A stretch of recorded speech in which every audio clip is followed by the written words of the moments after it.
在那个人均每月工资只有40块的年代，姐姐的嫁妆价值5000块还多，轮到我，却只有一个旧脸盆。这脸盆是当时你爸在供销社买的，16块钱呢，你看还跟新的一样。婉清啊，你姐她婆家在县城有头有脸，我们当时也是没办法。你不一样，小陆家是农村的，庄户人家不讲究这些排场，这样的嫁妆已经足够了。妹妹，妈对你多关心啊！这个宝贝脸盆你从小用到大，妈把这个脸盆给你当嫁妆，那可是念着母女情分呢。妈，你当时对我都没这么上心呢，就知道买金项链，戴着多沉啊！婉清啊，首饰那都是给外人看的，你看这多实用啊，也省得你以后再买了。好的，妈，我早该明白，从我落地那一刻起，家里的这杆秤就是歪的。我叫夏婉清，而我的姐姐叫夏星瑶。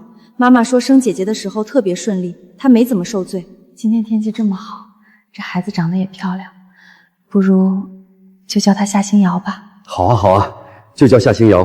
妈妈生我的时候从早上疼到半夜，怎么都生不下来，最后被推进手术室挨了一刀，才把我带到这个世上。恭喜，是个女孩，就是产妇太遭罪了。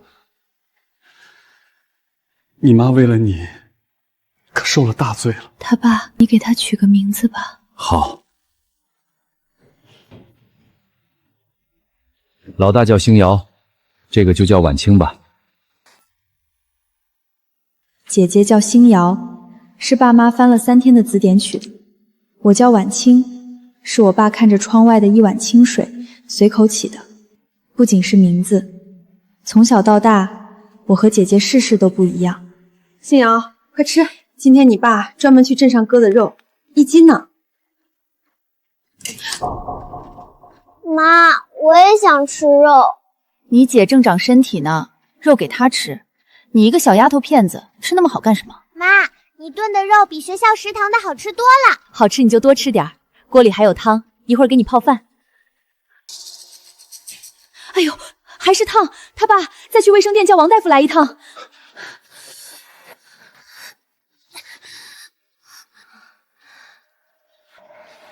妈再去给你盛点儿，你再躺会儿。大半夜的不睡觉，折腾什么呢？妈，我难受，头疼，发烧了。行了行了，肯定是他玩吹风吹的，自己爬床上去。你姐那边还烧着呢，我哪有功夫管你？妈，能不能给我倒杯水？你自己不会倒，又不是没长手。你姐病得那么犟，都没你这么娇气。行了，我一会儿再来。星瑶，妈在这儿呢，睡吧，妈不走。星瑶，写完没有？妈给你打了洗脚水，热的。你蹲那儿干什么？脏不脏？去院子里写。妈，院子黑。黑什么黑？月亮这么大，你那破作业写不写能怎么的？我那时候总在想，是不是我做的不够好，爸妈才会这样。所以我拼命学习，我想考第1名，我想让他们也看看我。可是后来我才知道，有些人你做的再好，他们也不会看你。来了来了，最后一个菜。李科长应该快到了，一会儿你们都嘴甜点，听见没有？爸，你放心，我嘴最甜了，不会给你丢人。还是星瑶懂事儿。妈妈，我考上了。你站那儿干什么？没看家里要来客人，去厨房烧水去。省重点中专，我考上了，全县只招30个人，我是第3名。我进物资局那可是铁饭碗，你读3年书出来，不还得找工作？说不定到时候还得求我呢。行了行了，别在这儿挡道，你的事儿回头再说，先把水烧上，客人马上到了。妈，学费1年120，我可以自己打工，你们帮我出第1学期就行。120？你知不知道为了你姐进物资局，家里还借了300块，哪有钱给你？可是姐那是托关系，我这是自己考的。自己考的有啥用？你姐进了物资局，一辈子不愁。你读个中专出来，包分配又咋样？分到山沟沟里，一辈子出不来。妹妹，你就别为难爸妈了，咱家的钱又不是大风刮来的，总不能乱花吧。来了来了，老李科长来了，都别说了。那一天，家里来了贵客，为我姐庆祝。没有人为我庆祝。我考了全县第3名，在他们眼里，不如姐姐一个托关系进去的临时工。这丫头谁家的？这么瘦也来搬砖？听说是夏家老二考上中专不让读，可惜了。我听说他成绩好得很。一箩砖30斤，一天搬60趟，挣1块2毛钱，120块钱的学费，我咬牙搬了100天。等等，我还没报到。你叫什么呀？快来签名字！来这么晚耽误我们工作。星瑶，这是妈给你准备的饭盒和茶杯，你拿去办公室用。这是50块，你先拿着花，不够了跟爸说。才50，爸，我第一天上任，不得请同事吃个饭？爸这个月工资才58。行行行，再给你10块，60，行了吧？这还差不多。我闺女有出息了，坐办公室了。姐姐进物资局那天，爸妈送她到单位门口，新衣服、新皮鞋、新饭盒，还塞了60块钱。而我在中专报到那天，连学费都是自己会凑的。星瑶，你这身衣服真好看，在哪儿买的？县城百货大楼可贵了呢。你爸妈对你可真好啊。3年，食堂洗碗、家教、抄写，什么活都干。学费、生活费，都是我一分一分挣出来的。后来，姐姐嫌物资局的工作太累，爸妈二话不说，托关系给她调了个更清闲的岗位。而我，妈，我们单位食堂可难吃了，天天白菜炖粉条，我都不想吃了。那就不吃，回家吃。妈天天给你做。爸妈，这是上个月我单位发的，我用不完，给你们带回来了。哎呦，还是星瑶有孝心，单位发的东西都想着家里。星瑶懂事儿。哎，妈，妹妹最近还上学呢，也不出去打个工挣点钱。你看我现在都往家里拿东西了。谁说不是呢？一天到晚就知道闷头读书，也不说帮衬帮衬家里。我上学的学费是自己搬砖挣的，生活费是在食堂洗碗换的，我的书本费、饭票钱没有让你们掏过1分。谁让你逞强了？你要是开口，家里还能不管你？我开口了。3年前我考上中专，我说妈，学费120，你们帮我出第1学期就行。你当时说夏新瑶进物资局花了600块，家里没有钱再供我，那也不是我的错。妈愿意给我花，你管得着吗？我没说管得着，我就想说，不是我舍不得给家里拿东西，是我把我的所有都用来活着了，不够懂事，对不起。我吃饱了，你们吃吧。又开始使小性子了，真没办法。星瑶，你吃你的。别理他，以后有我天天陪着爸爸妈妈。我就这么让你们烦，这么多余吗？爸妈对我和姐姐的态度永远不一样，一直到我毕业那年，姐姐结了婚。星瑶，这是你的嫁妆，电视、车子、缝纫机，还有这套金首饰，以后好好跟婆家过日子。电视机、自行车、缝纫机3大件齐全，还有金镯子、金项链。夏家这嫁妆少说都花了3000多块啊！不止呢，星瑶婆家是公家体面人家，咱不能让人看别了。这么些东西加起来，正好5000出头。只要星瑶婚后日子风光幸福，这钱花的再值不过。这个家里我永远低人一等，在结婚的大事上也一样。听说你家是外省的，父母都是种地的。是阿姨，我爸妈在家种田，供我念完了大专。我现在在省城一家厂里当技术员，工资1个月70-80。70-80？你知道你姐夫在物资局1个月拿多少？120，还不算奖金。妈，程安他刚毕业，以后会涨，能涨多少？你看看你姐住的是楼房。妈，我不用跟姐姐比，我自己幸福就好了。一番争吵之后，我和顾承安的婚期终于还是定了下来。婉晴啊，你可算回来了！来来来，坐，看看妈给你准备的嫁妆，这是你从小用的脸盆、梳子，当时都是托人买的好货。就这些，这还不够，这怎么也值个20块钱，你妈我1个月的菜钱。妹妹，妈已经很用心的准备了，你别太虚荣了。是啊，农村人家还想要什么？电视机、缝纫机？你们家住得起楼房吗？婉清啊，你姐人家婆家讲排面，当时才给她置备3转1响和金首饰，你不一样，小姑家在农村，庄稼人谁看你嫁妆多少？妈，你们现在这样是什么意思？怎么了？你这还不满意？姐姐结婚你送了5000多块的嫁妆，到我这儿一个破脸盆，一把断崖梳子。你这孩子怎么又比？都说了情况不一样。你姐嫁的是什么人家？那是科长。妈，哪不一样了？我和夏欣怡不都是你的孩子吗？为什么要这么对我？我跟你说明白了吧？你姐从小就知道心疼人，见人叫得亲，街坊邻居谁不夸？你呢？整天板着个脸，跟谁欠你800块钱似的。所以，就因为我不够懂事，就活该被这么对待。妈说的对，你什么时候管过家里的事？我不管家里的事儿，我不够懂事。我中专3年自己去砖瓦厂搬砖，没花家里1分钱。你那是逞强，你就是冷血。好，我冷血，我不要了。你站住！你什么意思？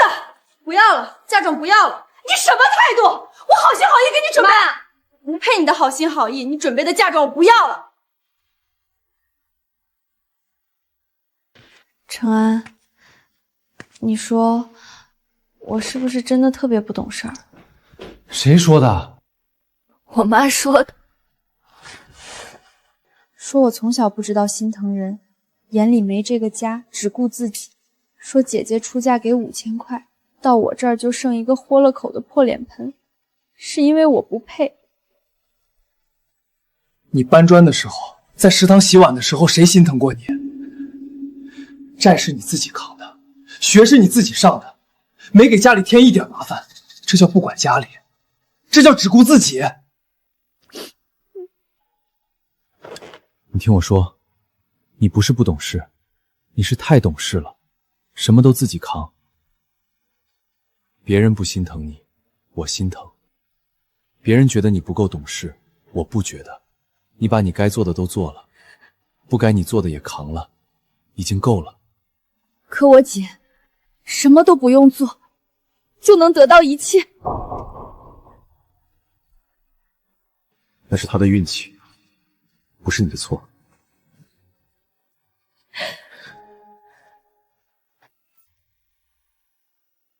后来我和程安自己张罗婚事，我没有告诉家里。婉清，你看我买了什么？猪肉。今天肉铺有不要票的，我排了半个小时队。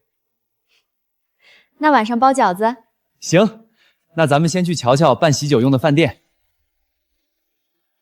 夏婉清，你还要不要脸？结婚的事儿也不和父母商量，你们就这样住一起过上日子了？阿姨，我们已经领完证了，你说话不必这么难听。我说话难听？这么久不跟家里联系，办喜酒也不和家里商量，你眼里还有没有这个家？妈，你要我还联系什么？金项链和破脸盆，我心里也清楚你什么意思。你听听你说的这是什么话？我都跟你说了，你和你姐不一样，你怎么这么固执？不一样？到底我们俩哪儿不一样？难道我不是你的亲生女儿吗？没完了是吧？你能不能不要这么一直和你姐姐过不去？嫉妒心只会害了你。妈，我嫉妒。从小到大都是姐姐不要的给我，旧的给我，我没有过新衣服、新鞋子，连过个生日都是奢望。后来我考上中专，你们没给过我1分钱。我自己去砖瓦厂搬砖，手磨破了结痂，结痂了又磨破。我在学校食堂洗碗，手指泡得发白，只敢吃黑窝头就凉水，1分钱掰成2半花。现在姐姐结婚，你们买金项链、电视机，到我这儿呢？妈，你告诉我，我嫉妒什么？我嫉妒他有人疼。对，我就是嫉妒这个。那是因为，妈，你知道为了上学我借了多少钱吗？1200，学费加生活费我借遍了全班同学。毕业2年了，这些钱和人情债我上个月才刚还完。你了解过吗？你问过一次吗？你关心过吗？妈，毕业这2年，我每个月工资35块，还完债剩下不到10块。我一天3顿吃馒头就咸菜。程婉心疼我，偷偷往我饭盒里塞个鸡蛋，我都舍不得吃。你们呢？你们在给姐姐买新衣服、买新皮鞋，给她炖鸡汤。妈，你告诉我，我到底是不是你亲生的？我到底哪里对不起你？我那是算了，现在说这些没意义，就这样吧，你还是回吧。我以为不接那个破脸盆，这件事儿就过去了，可我忘了，我妈根本不是愿意放过的人。听说了，他妈到处跟人说他不孝顺，结婚都不请娘家人，在家里又哭又闹的。平时看着挺安静的一个人，怎么这样啊？他妈说他就是嫉妒他姐嫁得好，嫁妆多，他不高兴了。可不是嘛，听说他姐出嫁，家里给了5000多块嫁妆，到他这儿没有那么多钱了，他自己不乐意，非要跟家里闹。你们，夏晚清，你跟我来办公室一趟。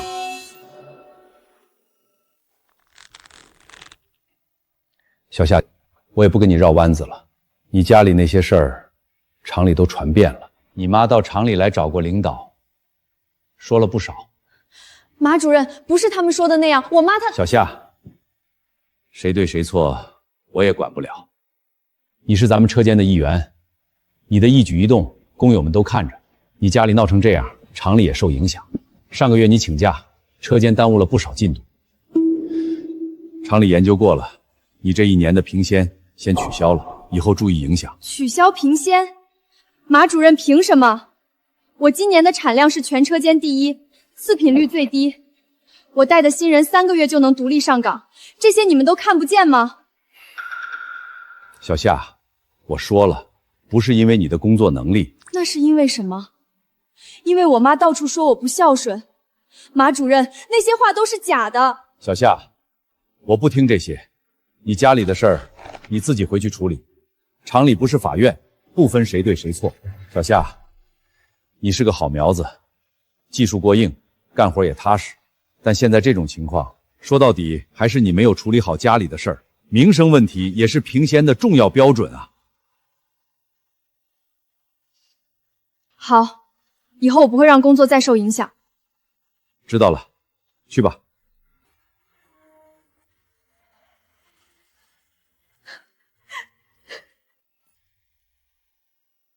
夏晚清，你为了那点嫁妆跟妈闹成这样，你良心让狗吃了！亲戚们都在说你，说你不懂事，小心眼，嫉妒，你自己想想吧。夏家族长老家那边传出来的，说他结婚跟家里闹翻了。家里那些事儿，厂里都传遍了。你这1年的平庸先取消了。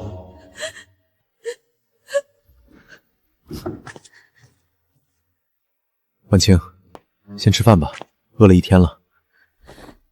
他们从来都这样，不问青红皂白，只教我要懂事，要原谅，仿佛我不依就是天大的错。现在左邻右舍、家里亲戚都说我心眼小，说我嫉妒姐姐，说我眼皮子浅，就盯着爸妈那点钱。5000块和一个破脸盆，这哪里是我计较的问题？为什么其他人都绝口不提不公平3个字？晚清，别难过。程安，我从小到大从来没觉得那个家是我的家，我就像一个客人，一个外人，永远是那个不被待见的嫉妒姐姐的妹妹。晚清，这些都是他们的问题，但有句话说的对，这些都过去了，你不用原谅，但得往前走，前面有我，有属于我们的家。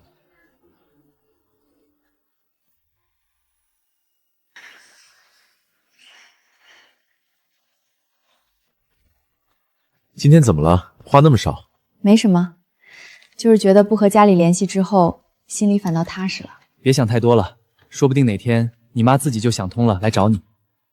不会的，从小到大，她从来没有觉得自己做错过，因为在她心里，夏星瑶永远是心头的宝贝，而我只是不用关心的二女儿。那年我考上省重点中专，全县只招30个人，我是第3名。我拿到录取通知书那天，一路跑回家，可我推开家门的时候，他们正在给姐姐托关系请客，没有一个人看我一眼。晚清，你知道我第一次注意到你是什么时候吗？学校食堂里，你穿着围裙蹲在水池边洗碗，冬天的水多冷啊！你手冻得通红，但洗得特别认真，一个碗要洗好几遍。后来我打听了你的名字，知道你的成绩一直在年级前3，拿了助学金，还在食堂勤工俭学。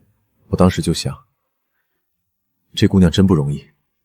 那都是很久以前的事了。后来学校办比赛，你在台上做演讲，你讲完之后，台下掌声响了很久。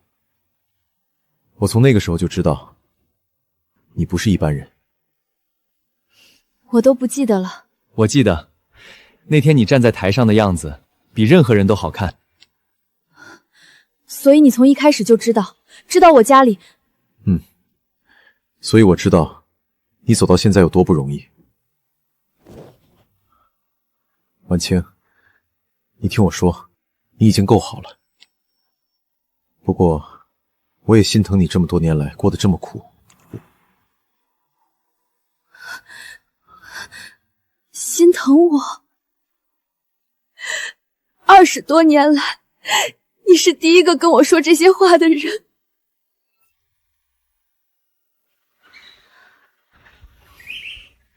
程安，有件事我一直没跟你说。什么事？这些年我省吃俭用攒了一点钱，不算多，但是我一笔一笔攒下来的。我没敢告诉你，我怕你觉得我跟你分得太轻，怕你觉得我不信任你。我不是故意瞒你，我只是习惯了什么都自己攒着，习惯了不指望别人。等一下。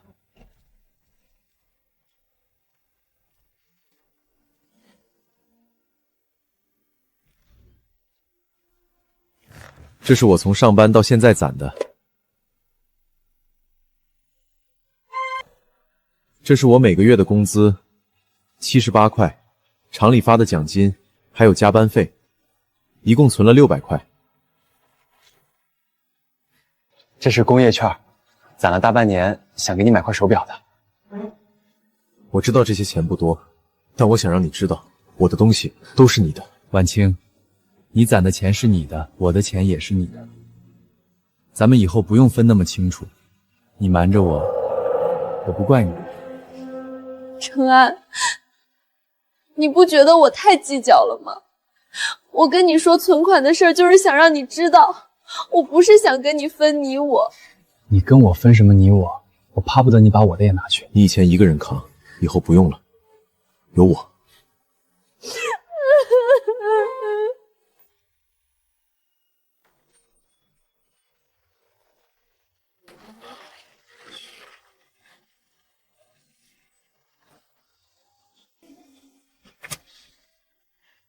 婉清，老婆，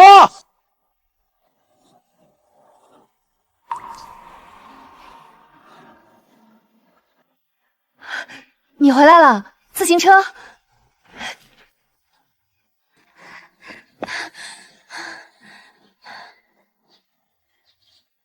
慢一点，坐上试试。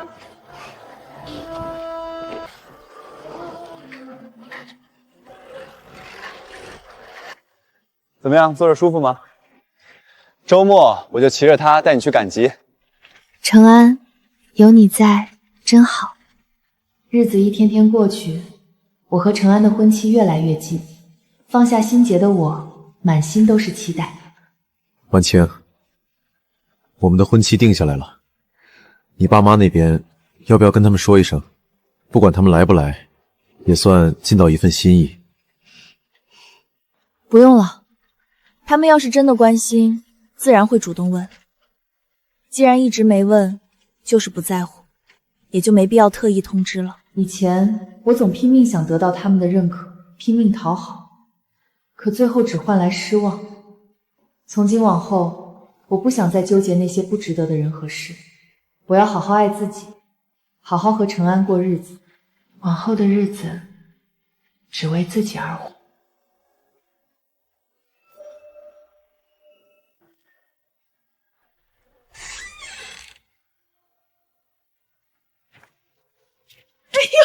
嫂子，这么巧，杏瑶也回来了，这女婿也跟着，真是一家子齐齐整整。可不是嘛，星瑶非要拉着我出来逛逛。对了，你家婉清呢？不也是今年结婚吗？谁知道他自己的事儿也不跟家里商量。那婚期定了没有？没有，连个信儿都没有，问也不说，说多了还跟你急。找的那个对象，农村的，厂里当技术员，一个月才几十块钱。我反正是管不了了，随他去吧。妈，别在外头说这些了，让人家笑话。哎呀，姑娘大了，有自己的主意。婉清的孩子也是我看着长大的，老实本分，不会差到哪儿去的。哼，长大了就开始嫌弃爸妈了。走吧，买的都买了。这当妈的，大闺女是宝，小闺女是草，多少年了还是这样。你过2天还是去找你妹妹问问，她不知道礼数，咱们家不能跟着她丢脸。知道了，妈。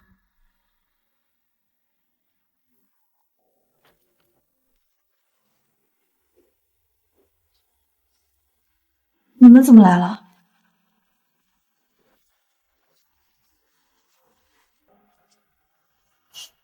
你什么语气啊？婉清，是谁来了？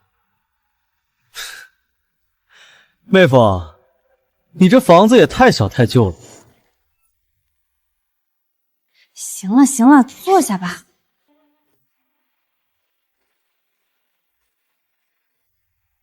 妈让我来问你，婚期定在几号？在哪办？订几桌？还有彩礼多少？8月初9，在成安工作单位附近的饭店，就几桌亲戚朋友，意思意思。彩礼380。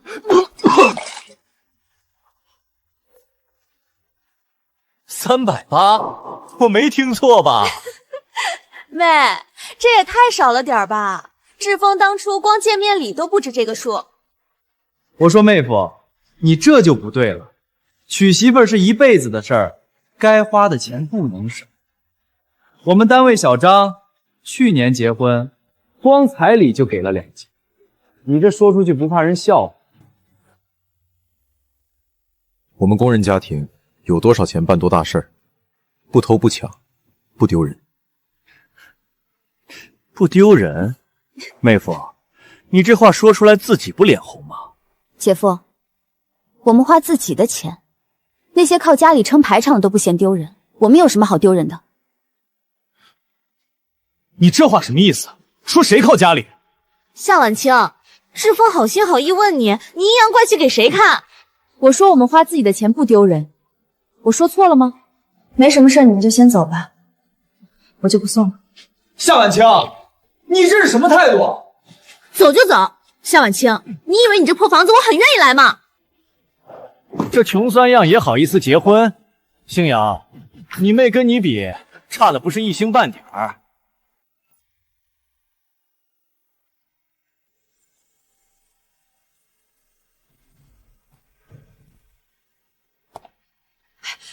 怎么了？这是谁给你们气受了？妈，还不是那个夏婉清，她又怎么了？我和志峰好心好意去问他婚期，他倒好，说我们靠爹妈摆排场，说我们丢人。妈，你是没听见，我说他彩礼太少，他说花自己的钱不丢人，靠家里的才丢人，这不是指着鼻子骂我和星瑶吗？他真这么说？他还说他的婚礼不用你们去，你们爱去不去。这个夏婉清越来越不像话了，嫁了个农村的穷技术员，就以为有人撑腰了。我倒要看看，她结婚那天，娘家人一个都不出面，她婆家怎么看她？妈，您放心，就他那样，以后有他受的。到时候别哭着回来求咱们就行。行了，别哭了，他不懂事儿，咱们过好咱们的日子，以后他的事儿我懒得管了。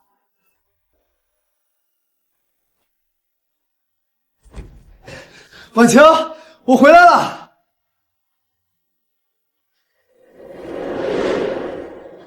什么事儿这么高兴？你猜，到底啥呀？当当当当，这是我妈把奶奶传下来的金簪子画了，找巷口老张头打的，素全，说是干干净净的，陪你。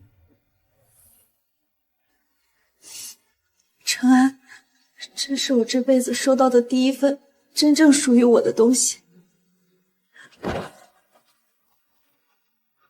肯定是妈来了。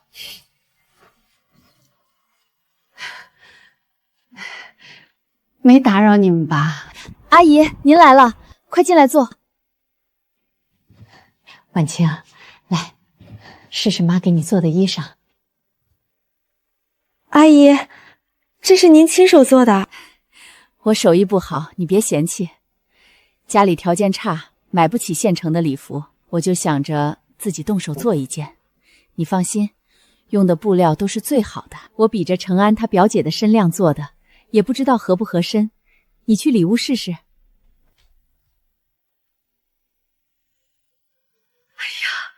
真好看！我就说婉清皮肤白，穿红色最好看。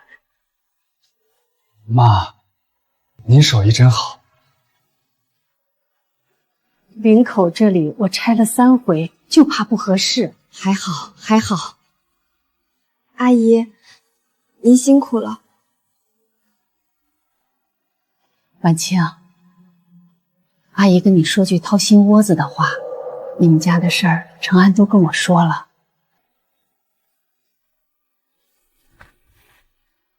那些都过去了，从今往后，你就是我们顾家的人。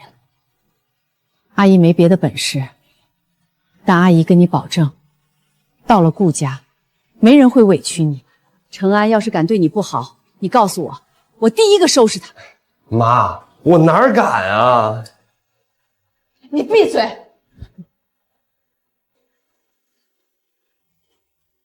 阿姨，我叫妈。妈，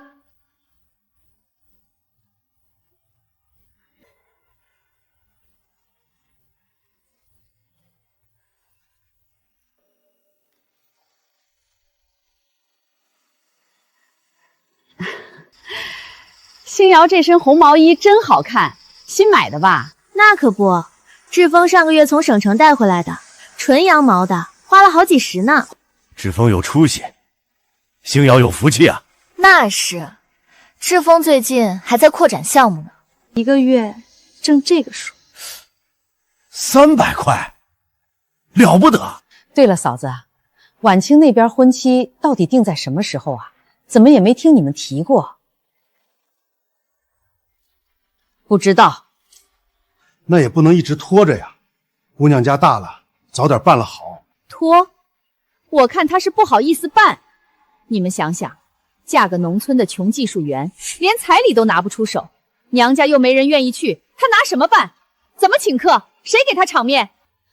那也不能不办吧。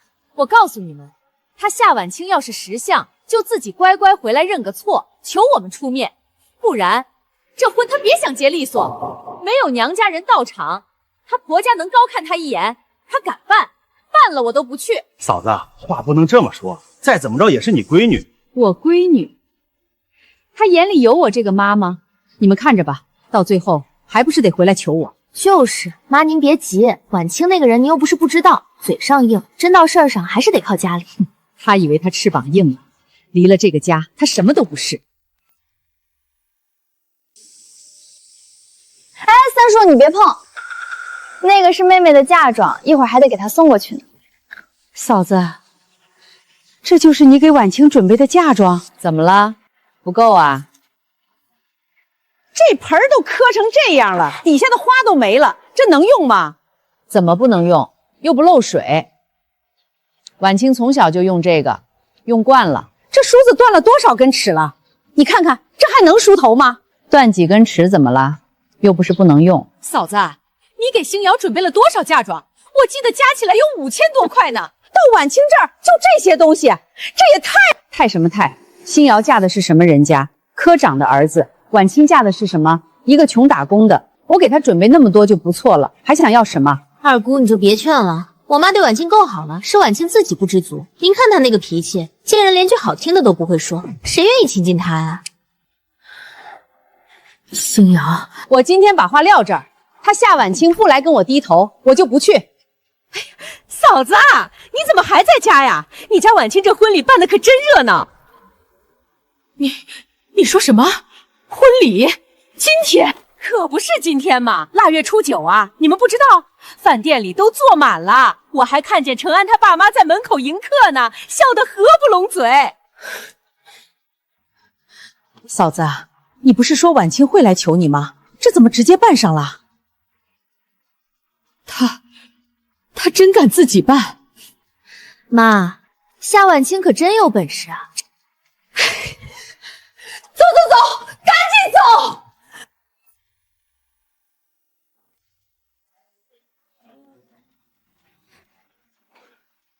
怎么没见新娘子娘家人啊？对呀，他爸妈呢？姐姐姐夫呢？听说没来，一个都没来。这像什么话？结婚这么大的事儿，娘家人都不来，这媳妇儿以后在婆家怎么抬得起头？可不是嘛，也不知道是不是家里不同意这门亲事。他爸，过来。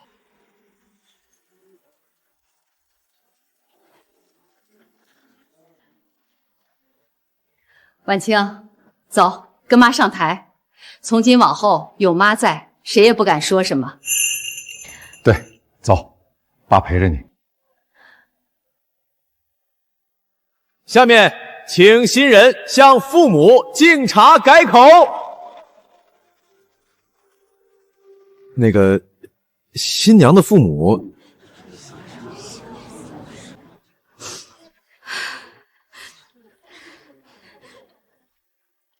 我爸妈今天来不了了。各位亲戚朋友，婉清的父母今天确实有事来不了，但没关系。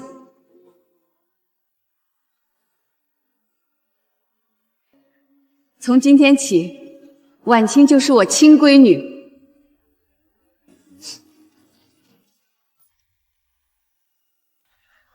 这顾家这媳妇儿到底是怎么回事啊？和父母断绝关系了？亲生父母都不给她面子，这姑娘命苦啊！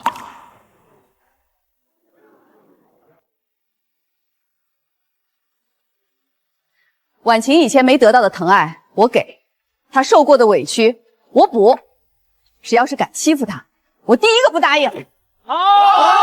妈，对，婉清以后就是我们顾家的人。我们老两口没别的本事，但疼儿媳妇的本事还是有的。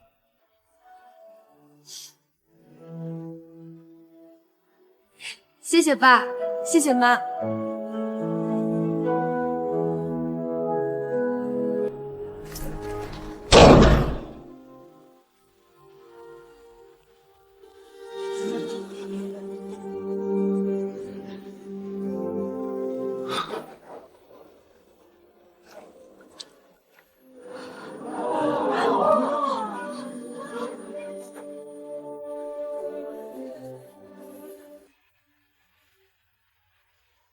什么？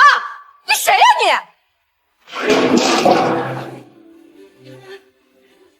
我是谁？你问问他我是谁？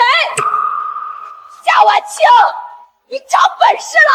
结婚这么大的事儿，连你亲爹亲妈都不请，你眼里还有没有这个家？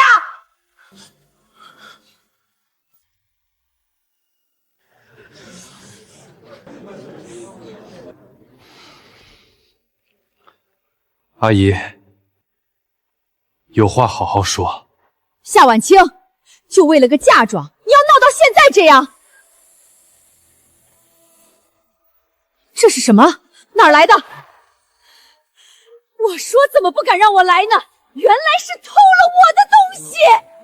怎么回事啊？新娘子的妈怎么忽然又来了？我没偷，没偷。这戒指一看就是你姥姥传给我的那个，不然你哪来的钱买金戒指？原来是我那闺女结婚都不来的亲家母啊！你看清楚了，这戒指是用我家的金簪子打的，是我婆婆传给我的，我又让程航拿去打，跟你们家没有半毛钱关系。你胡说！我胡说不胡说？你去问问巷口老张头，那簪子是谁拿去的？你要是觉得不够，我把我婆婆的遗像拿来给你，你看看那簪子是不是她戴过？妈，是我没告诉你们婚礼的地点和时间吗？还是你们压根就瞧不上我和我婆家，故意不来？我就想问一句，今天如果是夏新瑶结婚，你们忍心看她这么遭人白眼，被人议论吗？新瑶怎么可能像你这么不懂事？新瑶那么讨人喜欢，她婆家疼她都来不及，不像你。我告诉你，婉清很讨人喜欢，我不宠她还来不及，用不着你们这些贴心的父母来给她牵走。阿姨，婉清现在是我们家捧在手心的宝贝，我不奢求您公平对待，只求您起码懂得尊重她。这什么妈呀，真是一点都不盼着女儿好。就是挑着女儿结婚的大日子来闹事，不要脸！亲家母，今天是我儿子大喜的日子，你要是来喝喜酒的，我们欢迎；你要是来闹事儿的，那你就找错地方，请你们离开，不然我叫人了。夏婉清，你会后悔的。行了行了，别在这丢人了，走。夏婉清，以后我就当没有你这个女儿。婉清，走，先去换衣服。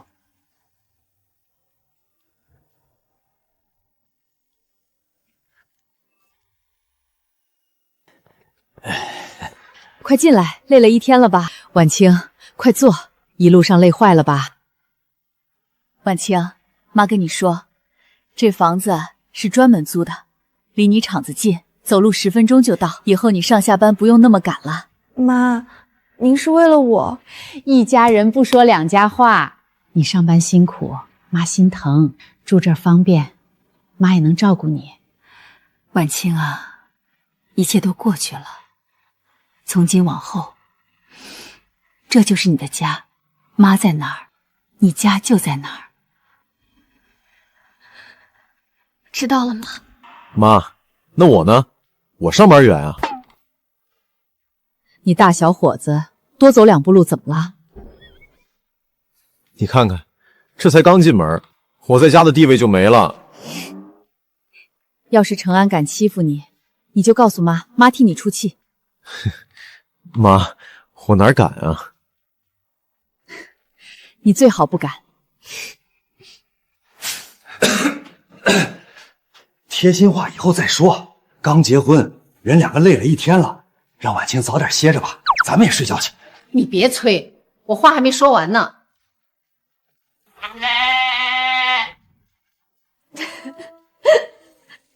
行了，你们去歇着吧，明天早饭妈给你们做。妈，我帮您。不用不用，你今天好好歇着。对了，灶台上的热水烧好了，婉清你先洗把脸。被子啊，我下午刚晒过，软和得很。谢谢妈。谢什么谢，一家人。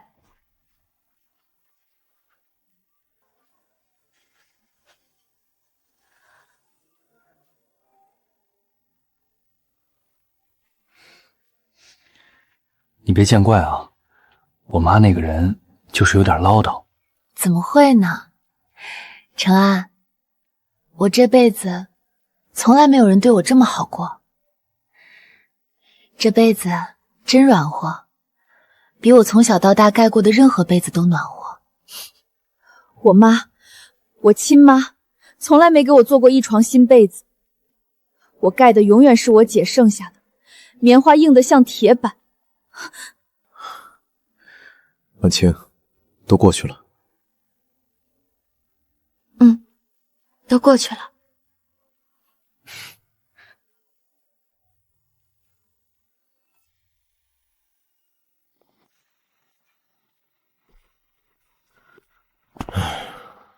可算下班了，今天这加班加的腿都直了。我们也是，忽然说要抽查，忙到现在。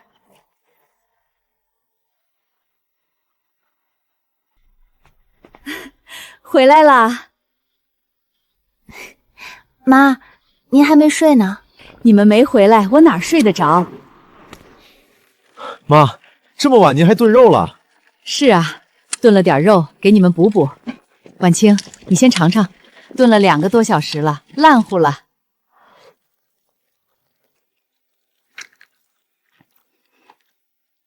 妈，真好吃。好吃就多吃点儿。妈，我呢？给你吃这个。妈，凭什么婉清吃红烧肉，我吃窝窝头？婉清瘦，要补补。我看你壮得很，吃窝窝头正合适。你看看，你看看，这还有天理吗？喏，分你一块。还是我媳妇好。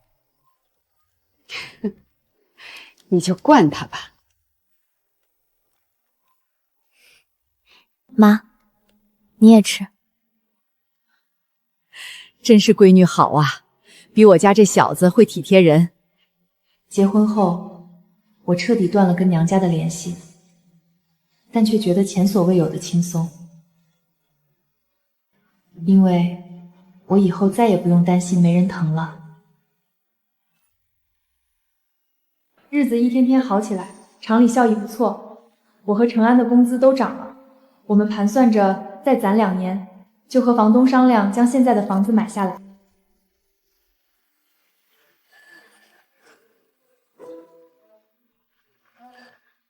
婉晴，下班了。姐夫，你怎么在这儿？找你有点事儿，走，找个地方说话。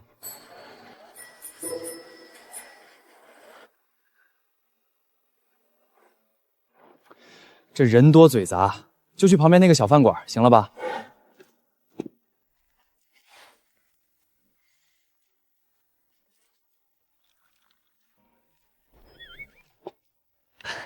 婉清，姐夫今天来找你，其实是想帮帮你。什么意思？你也知道，我那条新生产线效益好得很，现在我想扩大规模，找合伙人。再怎么说，你也是自家人，有好事我当然先想着你。你投8000块钱进来，然后什么都不用管，等着分红就行。哼，1年翻一番，比你上班强多了。有这么好的事儿？那当然，我是你亲姐夫，还能坑你？我没有什么投资的闲钱，你要没别的事儿的话，我就先走了。你没钱？你们2口子一个月挣100多块，我不信你没钱。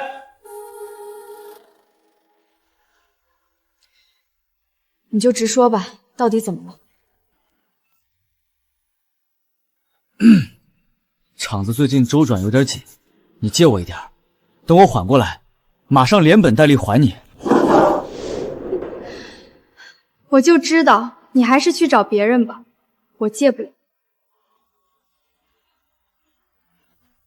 夏婉清，你这就不对了，咱不都是一家人，借点钱都不行。我今天来跟你张口是看得起你，你倒好，一口一个没钱，你有没有把我当你姐夫？姐夫，我姐对我怎么样，你心里没数。我嫁人的时候，你在我家客厅里说了什么？你都忘了？你们一边享受着爸妈的偏心，一边笑话我嫁得穷。现在出了事儿，想起我这个穷妹妹了。姐夫，5000块和就业，你们选了前者，那就别怪我不帮你。夏婉清，你真就这么绝情，一点忙都不肯帮，那可是你亲姐。姐夫，你们不能一边享受着所有的好处，一边又要我给你们兜底，我不欠你们的。夏婉清，你会有报应的。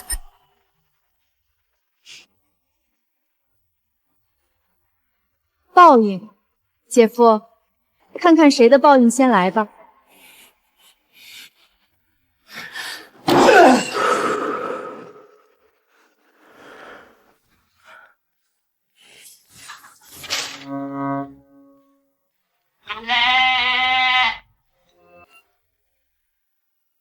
爸妈，你们这是？今天改善伙食，买了一条大鲤鱼，再炖个豆腐，给你俩补补。可不光是一条鱼的事儿，还有个大喜事儿呢。什么大喜事儿啊？你爸厂里这个月发了奖金，加上咱们攒的钱，够把现在这房子提前买下来了。真的？真的，今天刚去房管所办的手续，从下个月起，这房子就是咱家的了。婉清，这房子能买下来，你也有功劳。你每个月把大半工资都交给家里，妈心里都有数。妈，这都是我应该做的。一家人不说两家话。程岸，先把鱼放盆里养着，咱们坐下说会儿话。对了，婉清，你说姐夫昨天去找你了，是说有什么事儿吗？姐夫说厂子出事了，想找我借8000块钱周转。8000，这么多？那你打算怎么办？我不会借的。婉清啊，妈跟你说句实话，买完房子之后，家里还剩下一点积蓄，不多，也就400、500块。要是你姐那边实在急，咱们能凑一点是一点。妈，不用，那钱你们留着养老。我姐那边的事儿，我不能拿咱家的钱去填。她男人欠的债，凭什么让咱们一家人跟着扛？今天借8000，明天就敢借1万，那是个无底洞。妈是怕你为难，怕你妈来闹，她来闹我也不怕。这房子是咱们一家人省吃俭用攒下来的，我不能拿去做别人的垫脚石。我现在不是一个人了，我要守住这个家。好孩子，妈知道你心疼这个家，这事儿你尽管拿主意，我跟你爸都理解。咱不惹事儿，但也绝不怕事儿，不能让你受半点委屈。你妈说的对，放心，爸也给你撑腰，有什么事儿一家人一起扛。妈，我去帮你收拾鱼，走。咱娘俩一块儿做，今天高兴，让你爸忙的那瓶好酒也拿出来。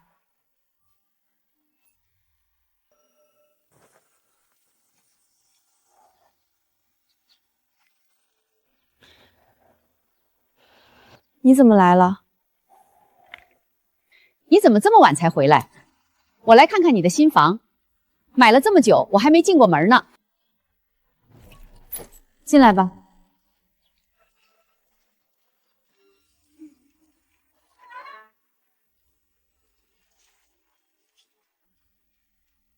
这房子这么小，转个身都费劲儿。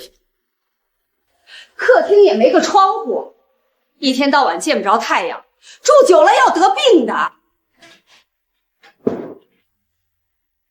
我们自己攒钱买的，够住就行。你姐买的那个房子贴了瓷砖，还有朝南的大阳台，亮堂多了。你到底来干什么？你不是也知道了吗？你姐夫厂子里最近有点周转不开，你手头宽裕的话，先借点应应急。又是来借钱。你姐家的事儿你能不管？那可是你亲姐夫，就借一点儿，等厂子缓过来就还你。不借。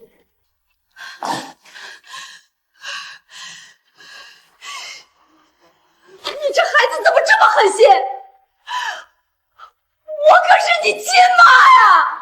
你是不是忘了，我刚上班那会儿，跟你借20块钱交房租，你怎么说的？来，星瑶，你试试。这是妈在百货大楼给你买的，纯羊毛的，花了60多块呢。妈，真好看。妈，厂里食堂这个月的饭票，我算了一下，还差8块钱。8块？你一个月的饭票多少钱？12块，我手里只有4块了。你上个月不是刚发工资吗？上个月的钱还了借同学的债，还剩的不多。行了行了，家里哪有钱？你自己想办法。哪有都工作了还跟家里要钱的？就是，你不是挺能干的吗？搬砖洗碗都能干，8块钱算什么？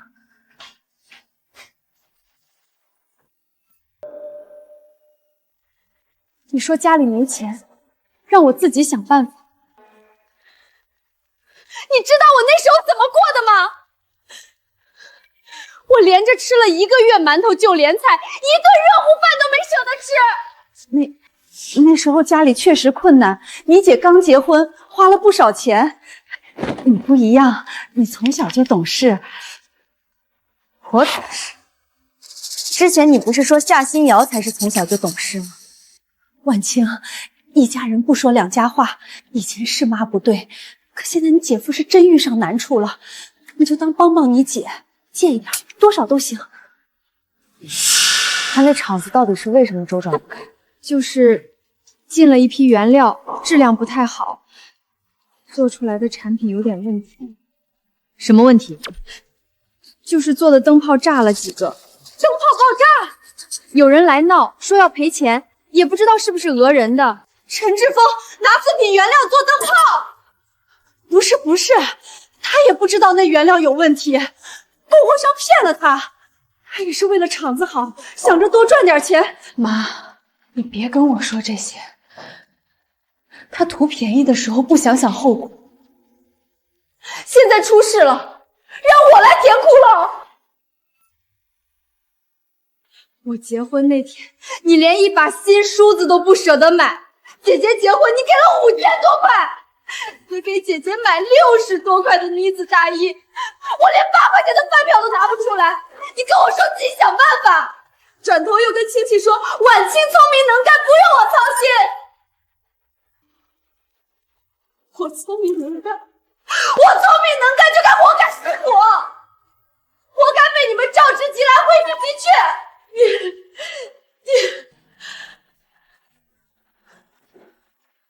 行了，你走吧，我是不会借钱给夏新瑶的，1分都没有。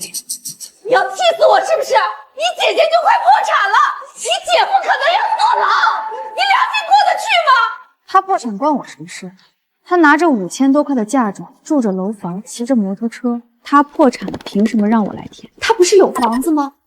不是有金项链吗？真到那份上，卖了不就行了？怎么，不想降低他们的日子，就想来吸我的血？我中专3年搬砖、洗碗、当家教，1分1分攒学费。工作以后省吃俭用，好不容易才把这房子买下来。你们1分钱没出过，现在倒想起我来了。咱们是一家人啊！一家人。这么多年，你什么时候把我当过一家人？姐姐有的，我从来没有。我有的，全是自己拼出来的。现在姐姐出事了，你就来说都是一家人。妈，你走吧，这个家我不允许任何人来毁它。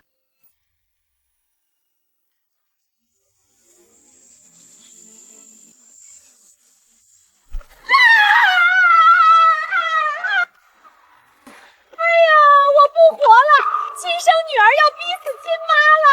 我养了她20多年，她结婚不让我去，现在她姐有难了，她1分钱都不肯借，这是要逼我去死啊！这是夏家那老太太怎么坐地上了？看着架势是来借钱，闺女不肯，就在这儿闹呢。再怎么说也不能让亲妈坐地上哭啊，这也太不像话了。你们给评评理啊！他姐家都快过不下去了，他住着大房子，吃香的喝辣的，连根毛都不拔。我哪儿对他不好了？把他养这么大，供他读书，他还想要我怎样？姑娘，不管怎么说，这是你亲妈，你让她坐地上哭，街坊邻居看了多不好。有什么话不能好好说？就是啊，老人大老远跑来，你就算不借钱，也不能把人往外赶啊。家家有本难念的经，可这当闺女的也太硬了。这是怎么回事啊？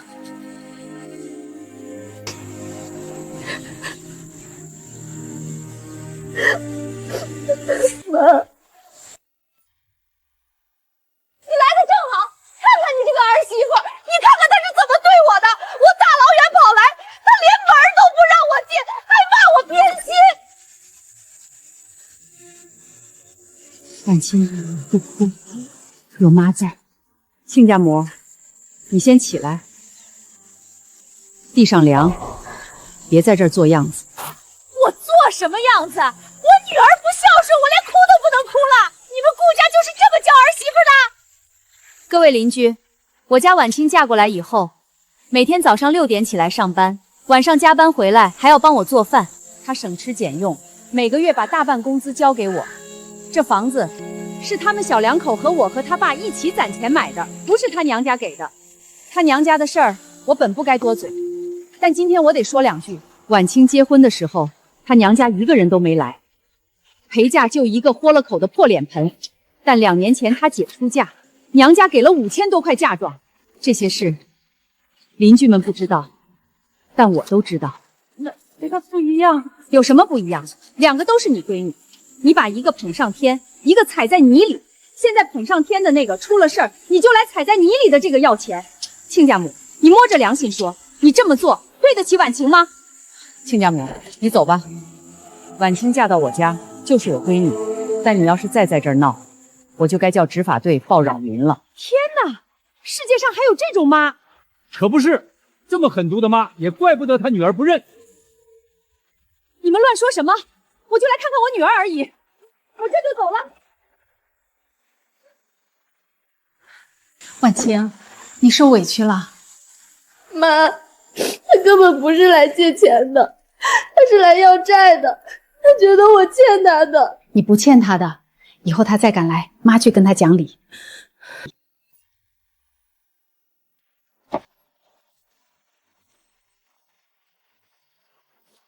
婉清，想什么呢？婉清，回魂了？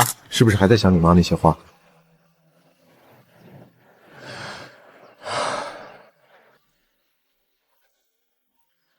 我妈说，当时婚礼上不想多吵架，昨天她可是终于出了一口恶气。亲家母，你走吧。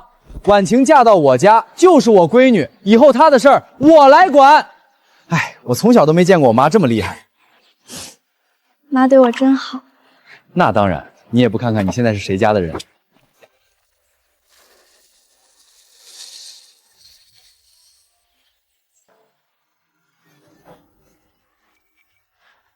又来堵门了。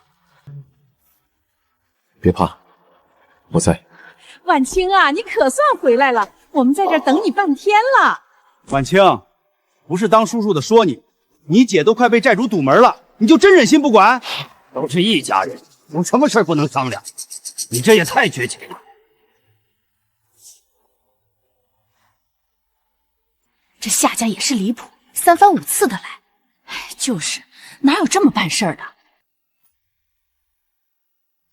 二姑、三叔、大爷，有话好好说，别在门口站着，进屋说。不用进屋，就在这儿说，让街坊邻居也评评理，看看这事儿到底谁对谁错。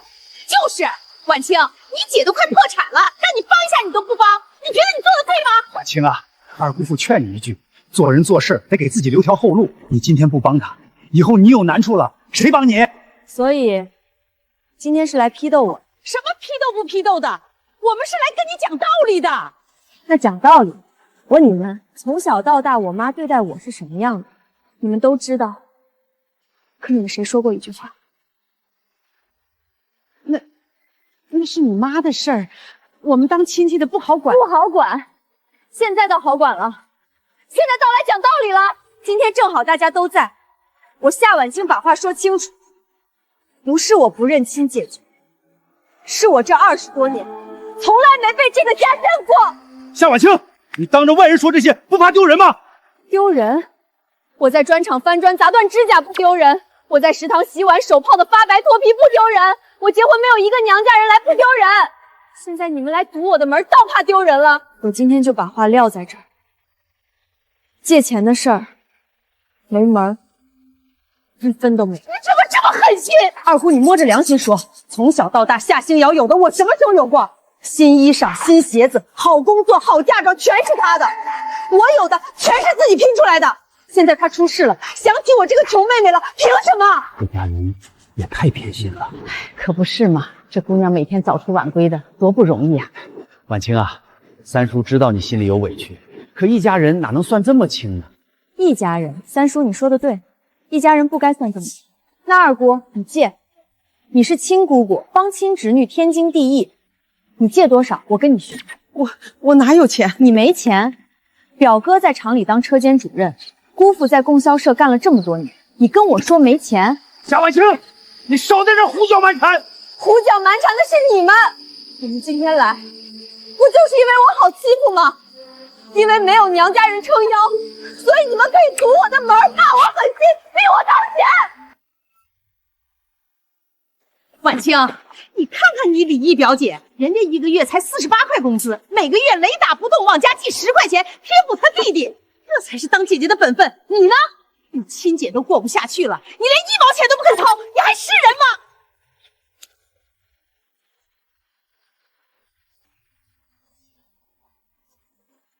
二姑，我本来不想这样说的，但是你可真不要脸。你说什么？我说你不要脸。李毅是你亲闺女吧？她一个月挣48块，你让她往家寄10块贴补她弟弟，也就是你儿子。你自己养儿子养不起，让闺女，这不是鸡血是什么？你胡说！那他亲弟弟，他帮一下怎么了？当姐姐的不就该这样？该？那你这个当妈的该干什么？你儿子躺了3年，怎么不撵他去找工作？你怎么不自己多干2份活？你舍不得使唤儿子，就可着闺女一个人薅。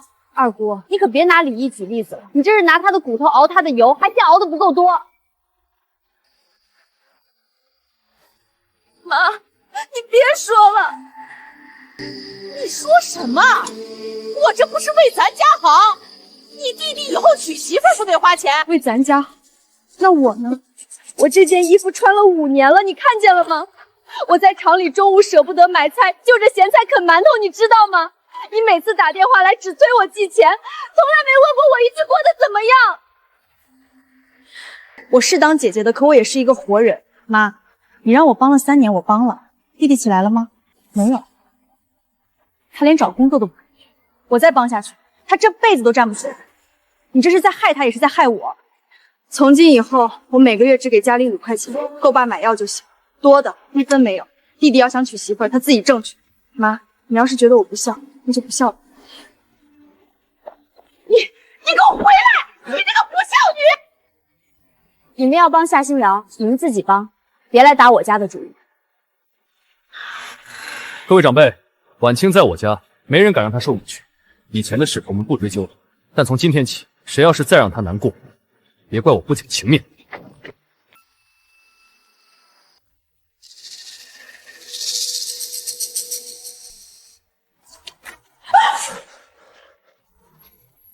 师傅，开门，在这儿还钱。他们又来了。别出声，就当屋里没人。陈志峰，再不开门，我就找你单位闹了。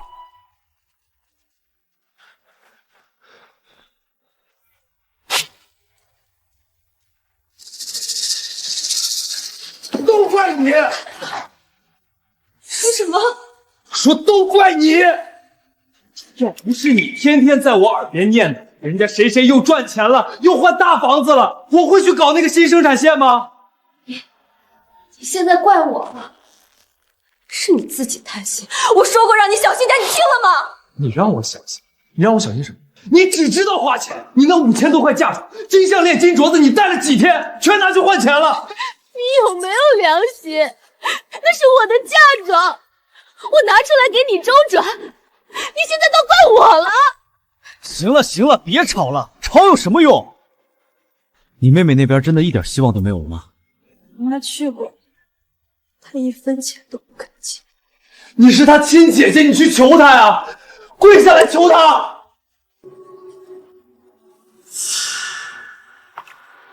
让我去给她下跪。那能怎么办？她和她那个技术员老公2个人挣钱，还能没点存款？她就是不想借。希望我们再去试试，毕竟你们是亲姐妹。你好好跟她说，说咱俩实在过不去了。好吧。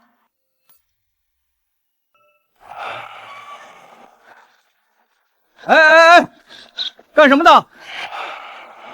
厂区种地，闲人免进。师傅，我找人，我找夏婉清，我是她亲姐姐。我们是他家里人，真有急事儿。夏组长，他在车间呢，外人不能进，这是规定。你们等着，我让人去叫。喂，麻烦叫一下夏组长，就说他姐来找他。对，在大门口，还有一个男的，说是他姐夫。夏组长说了，他正在开会，不见。开会？他开什么会？我特意过来找他，他连面都不露。夏晚清，你给我出来！你姐夫来了你都不见，你还有没有点良心？喊什么喊？人家说了不见就是不见，你们赶紧走，别影响生产秩序。师傅，你再帮我叫一声，你就跟他说，他姐姐快活不下去了，求他出来见我一面。哎，不行不行，规矩就是规矩，你们走吧，别让我为难。我自己进去找他。哎，你怎么还往里头闯？夏晚清，你出来！今天不见我们就坐在这不走了。这是谁呀？怎么总在厂门口闹？听说是夏组长的姐姐和姐夫，家里事闹到厂里来，也不嫌丢人。夏晚清，你就这么狠心吗？我可是你亲姐姐。小刘，快来帮忙！你个没良心的！你姐夫我现在是落了难，你就这么在乎我？夏晚清，你给我出来说清楚！你不出来，我姐就死在这儿！夏组长，那是你姐，要不要出去说两句？这么闹下去影响不好。不用，让他走吧。他真的不见我，他连面都没露。哭有什么用？我都知道他不会管。那你还来？你非拉着我来丢人，整条街都知道我被亲妹妹轰出来了。丢人？欠债不还才丢人。夏新瑶，你给我听着，现在就去你家，带上你爸妈去找顾承安。你疯了？去找顾承安，那不是更丢人？丢人总比被人砍死强。她是你妹妹，她总不能把我们全轰出来。你爸妈是你亲爹亲妈，夏晚清不管你，爹妈还能不管你？我不去，我没脸再去求人了。你去不去？你不去，我现在就回去让债主找你，你以为你能躲得掉？星瑶，信我，我们带着你爸妈去找顾承安，这是最后一条路了。好吧。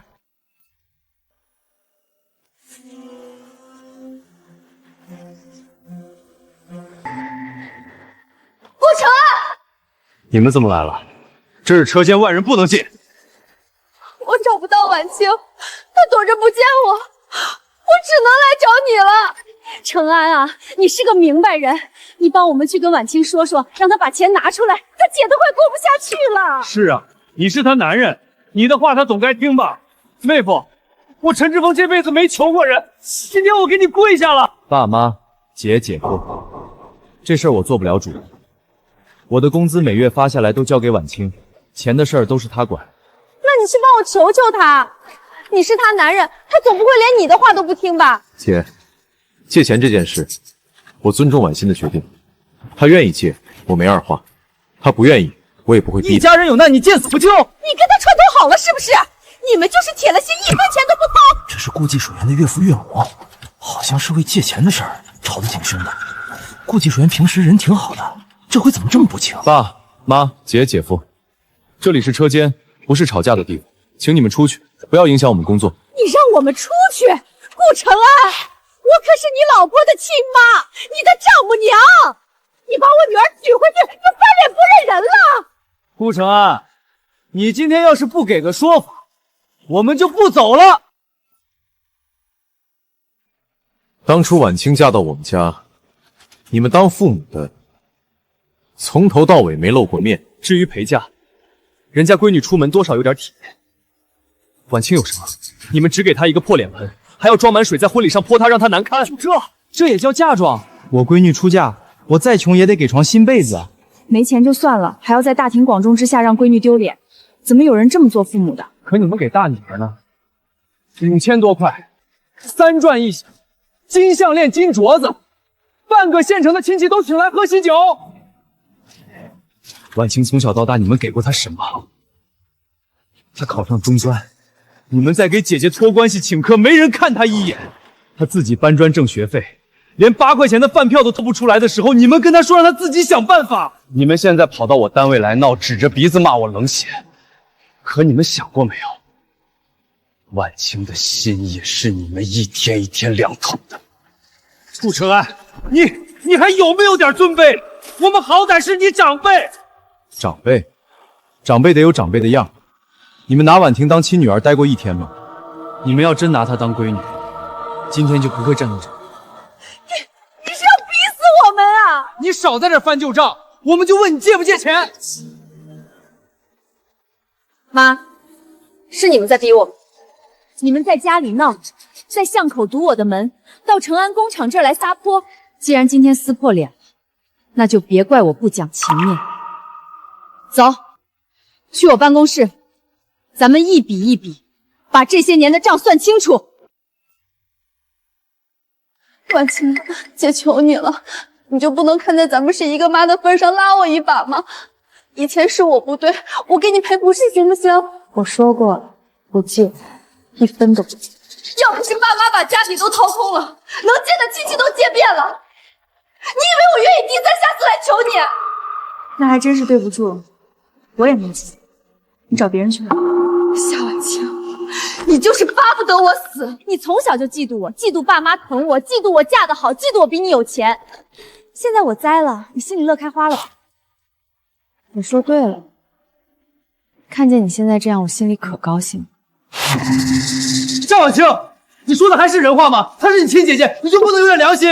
婉清，你姐夫说的对，你就不能可怜可怜你姐？婉清啊，你就当可怜可怜你姐姐帮一把吧，咱们是一家人啊！你们什么时候把我当过一家人？好吃的紧着姐姐，新衣裳紧着姐姐，好工作托关系给姐姐，所有好东西全是姐姐的。我呢？我结婚那天你们一个人都没来，后来来了，是来打我、骂我，让我在所有亲戚朋友面前丢脸，让我在婆家抬不起头。我们什么时候没把你当一家人？一家人会从小这么偏心，一家人会给2个女儿的嫁妆差这么多，一家人会在我好不容易有了自己的家以后，跑来逼我把大底掏空，去填另一个人的窟窿。夏婉清，你真的1分都不肯借，不借是吧？好，大家都来看看，都来评评理。这是我亲妹妹，她姐姐都快活不下去了，她见死不救，1分钱都不肯借。好像是没借到钱，在这闹呢。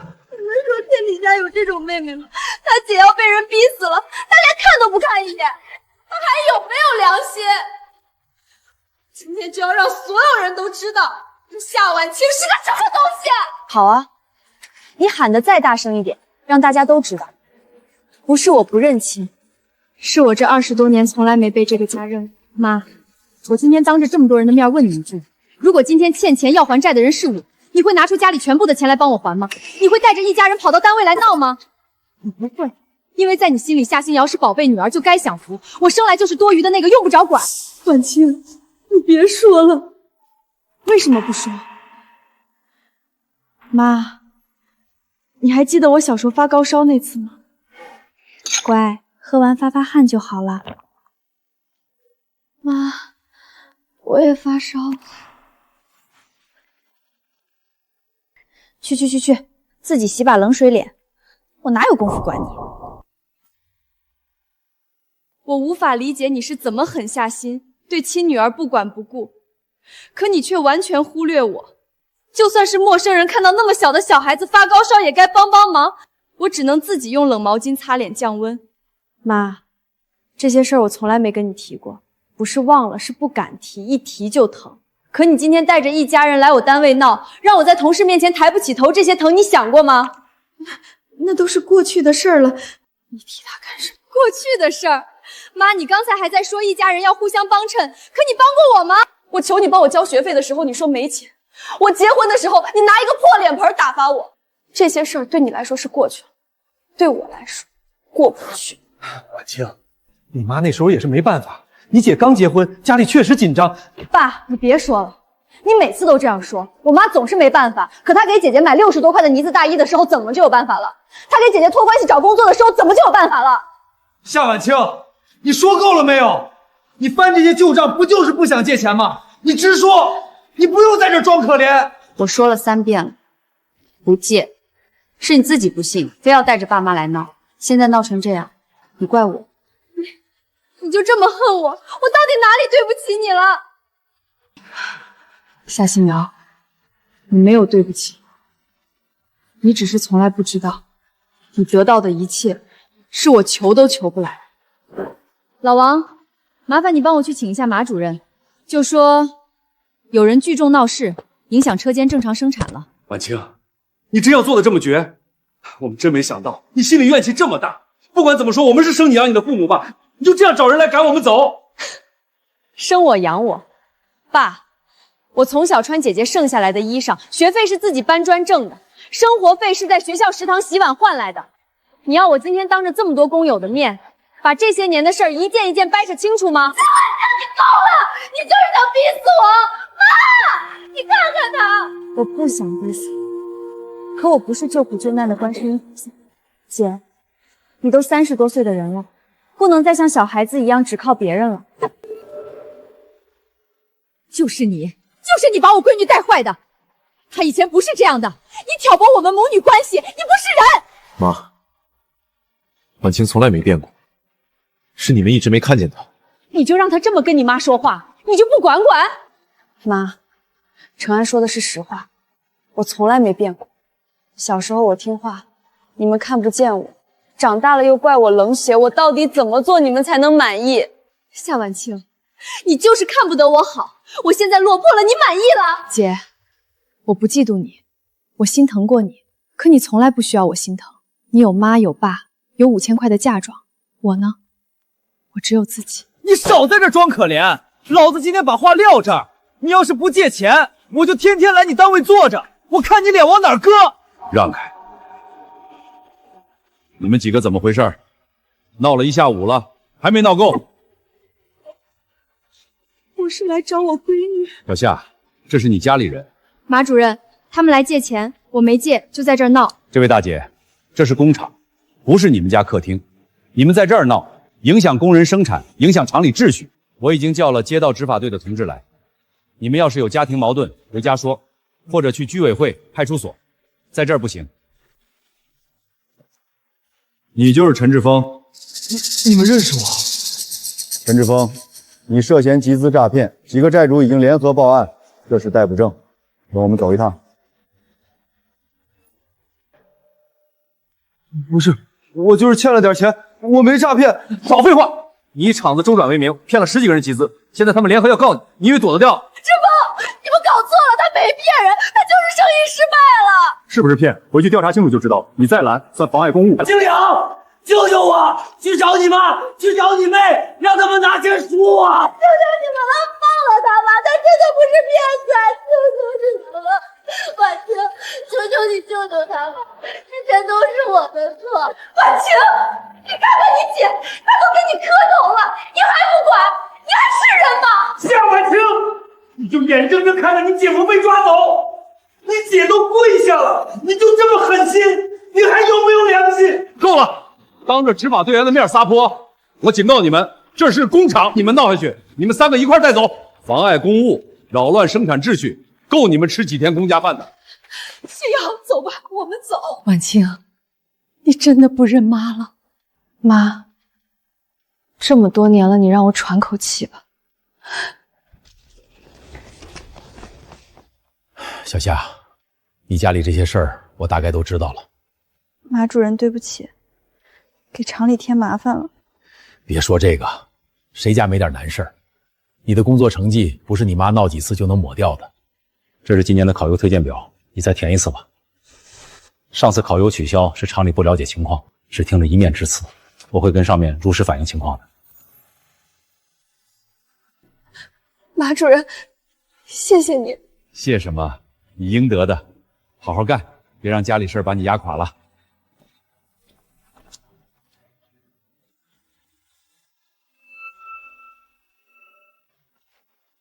婉清，你看，我买了电影票，《庐山之恋》，听说特别好看。咱爸咱妈也去，一家人。你什么时候买的？今天下班路过电影院，排了好长的队，我想着出去看看电影，散散心。你怎么了？不喜欢看电影？我不想去电影院。为什么？快点，7点半的票，再不走赶不上了。好了，走吧。妈，我也想去。你去什么去？锅里的碗还没洗完呢。你姐好不容易休息一天，带她出去看看。你在家把饭煮上，我们回来吃。可是我也想看。看什么看？下次再说。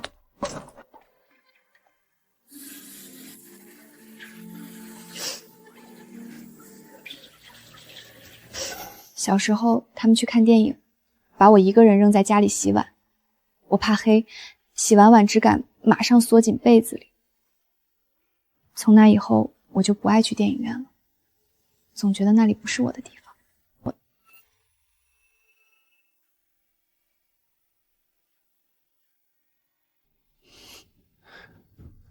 婉清，那是以前，现在不一样了。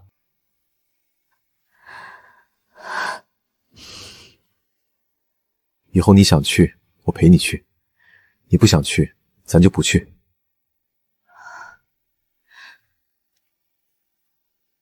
我不会把你一个人扔下，永远都不会。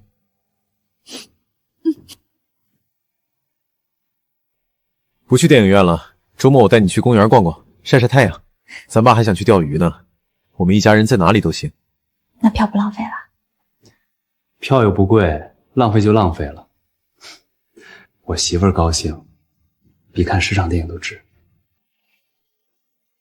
没关系的，我已经放下了，而且妈也说想看这部片子呢，还是一起去吧。好，都听你的。以后你喜欢什么不喜欢什么都直接告诉我，不用担心什么。还钱！今天必须给个说法。谁欠你钱，你找谁去？又不是我们欠的。陈志峰是你女婿吧？你闺女给他做的担保吧？他拿次品原料做灯泡，我买回去结果通电就炸了。说我该找谁？这是出人命的事儿啊！陈志峰那小子平时看着人模人样，咋干这种缺德事儿？志峰现在已经被抓了啊！他被抓是活该，管我什么事儿？坐牢就不用还钱了。你们想得美！我的医药费该还还得还。你们怎么这么不讲道理？讲道理？我们家被炸了，我跟谁讲道理？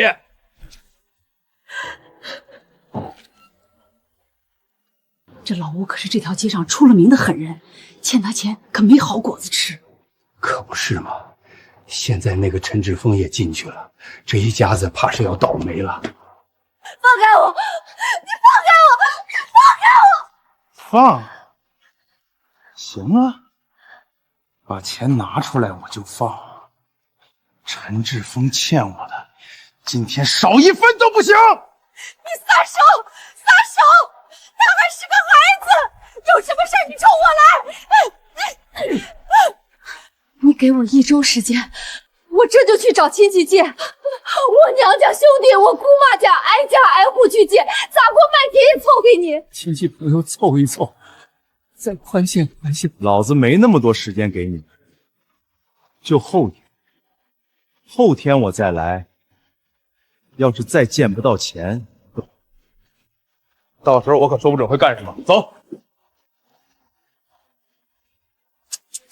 8成是还不上喽。这一家子以后怎么在这条街上抬头啊？散了散了，有什么好看的？各家过各家的日子，少在这儿嚼舌根。你嚷嚷什么？还嫌不够丢人？你看你这副样子，整条街的脸都让你丢尽了。我不赶他们走，难道让他们站在那儿看笑话？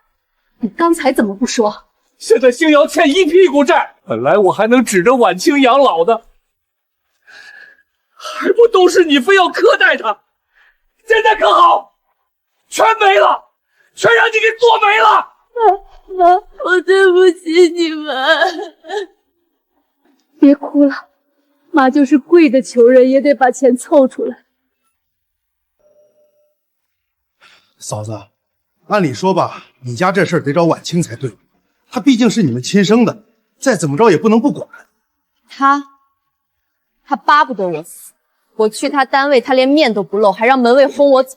这丫头，小时候看着挺老实。嫂子，这是800块，本来是想留着我们养老的，你们先拿去应应急，多的我实在是拿不出来了。慢着，钱可以拿走，但得写张欠条。妹子，都是一家人，你这也太见外了吧？亲兄弟还明算账，你们家现在这个光景，钱借出去能不能回来还两说。我1个月工资才78，钱也不是大风刮来的。写就写，写上还款日期，1年之内先还利息。别怪我心狠，我不把日子定死，这钱就是打水漂。行了吧？二妹，你就帮帮我们吧，我们实在是走投无路了。债主天天堵门，我跟星瑶连觉都不敢睡，你就当可怜可怜我们。嫂子，我也想帮，可我们手头也不宽裕。不是不宽裕，是没钱。孩子下学期的学费还没凑齐呢。二姑父，我们是借，不是要，等我们缓过来，一定还你们。还？拿什么还？陈志峰进去了，你连个工作都没有，你妈那点退休金够干什么的？说要还，拿什么还？我们知道难为你们了，可我们实在是没办法了，亲戚都借遍了，人家一听是夏家的，门都不让进。你们是星瑶的亲姑母、亲姑父，总不能看着他被债主逼死吧？嫂子，你这话就不对了。亲姑姑、亲姑父就该替你们填窟窿，我们自己日子都过得紧巴巴的，孩子上学要钱，家里揭不开锅，你们知道吧？我知道你们都难，可星瑶她……嫂子，我说句不好听的，你们两口子偏心了20多年，好的全给了星瑶，婉清连口汤都没喝着。现在星瑶出事了，你们就到处找人填坑。你们想过没有？婉清为什么不帮你？婉清的孩子从小不受待见，人家结婚的时候，你们给的什么破烂？现在人家日子过好了，你们就想着去要钱。换了你心里能好受？那不一样。有什么不一样？将心比心。嫂子，我不是不想帮你，我是看不下去你们这么办事儿。你们要是真心疼信瑶，就该让她自己站起来，而不是到处替她借钱。你们这样只会把她惯得越来越没出息。行了，少说两句。我还就说，嫂子，你们要是真想借钱，去找婉清，她不借那是她的道理。你们逼我们这些亲戚算什么本事？我们也不是开银行的。妈，走吧，别在这丢人了。二妹，你们……嫂子，不是我们不帮，是真的帮不了。老头子，你说婉琛的再也不认他们了吗？认不认，不是婉清说了算，是他们自己把路走绝了，是他们太狠了。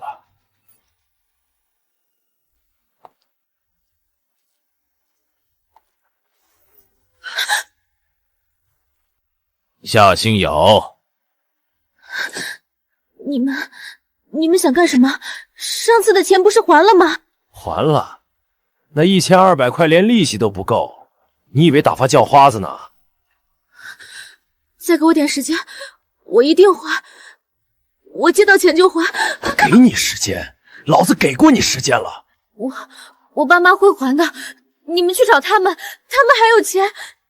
你爸妈？我们去过了，你爸说管不了，你妈哭穷说没钱。你们去找我妹妹，找夏婉清，她有钱，她刚买了房找你妹妹？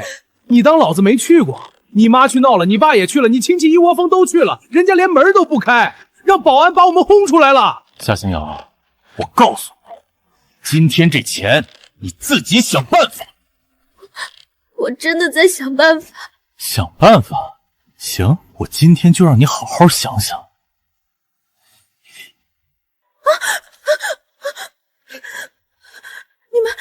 你们要干什么？打！组长，你电话，你表姐打来的，说急事儿。喂，表姐。婉清，你姐出事了，在巷口被人打了，现在在县医院。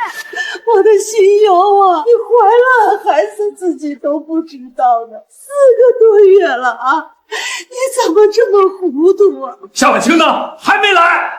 早就让李毅打过电话了，他大姐都伤成这样了，他连看都不敢来看一眼。一家人怎么就变成这样了？夏婉清，你还有脸过来？我不用想都知道，你们刚刚在屋里数落我姐姐出事受伤，我没第一时间过来。现在我来了，你们又说我竟然敢来，我到底怎么做才合你们的心意？从小到大，不管我怎么做，永远都是错的。你姐被人打成这样，孩子都可能保不住。你现在高兴了吧？他被人打跟我有什么关系？要不是你不肯借钱，他能走到这一步吗？姐夫公司破产是因为姐夫贪便宜换原料，跟我无关。他被打也不是我指使的，怎么又怨到我头上了？爸，你要是真心疼他，就把家里的房子卖了。我看你现在也没有精力帮夏新瑶的忙啊。三叔，我听说你借了500块，还立了字据，月息1分，都是一家人，怎么还算计得这么清楚？我们再亲，那也是外人，你才是他亲妹妹，亲妹妹都不管，倒指望我们这些当叔叔的？那你就当成借给我爸，亲哥有难，当弟弟的不能不管吧？怎么，你们现在知道为难了？果然，针不扎到自己身上，永远不知道疼。你们逼我借钱的时候，说一家人要互相帮衬，轮到你们自己，就知道艰难了。婉清，你姐怀了孩子4个多月了，你就不心疼吗？我想你搞错了，我今天来就是来看看，一个从小活在偏爱里，觉得一切理所当然的人，最后会落个什么下场？姐姐的事就交给你们处理了，我已经看过了，先走了。夏婉清，你太无情了！婉清，你真的不进去看一眼吗？不去了，他的事我帮不了，也不想帮。程安，你觉得我冷血吗？当然不会，我只是有些担心你。担心什么？担心你背负太多。你嘴上说没事，可我知道你心里不好受。我没事儿，而且有你一直陪着我，我只想好好过咱们的日子。这孩子也太可怜了，怀着孩子自己都不知道。可不是嘛，男人坐牢了，债主天天堵门，肚子里还拖着一个，造孽呀！你说他以后可怎么活啊？可惜了。先吃点东西吧。星瑶，妈做了你最爱吃的红糖荷包蛋，不吃饭怎么行啊？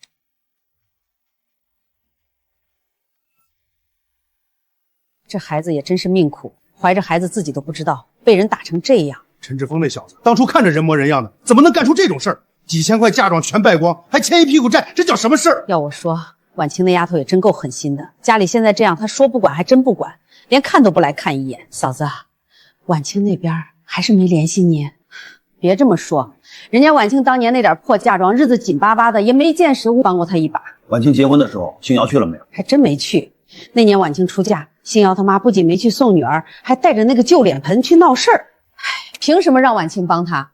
都说父母不公，子女不和。我看呀，这都是自己作的。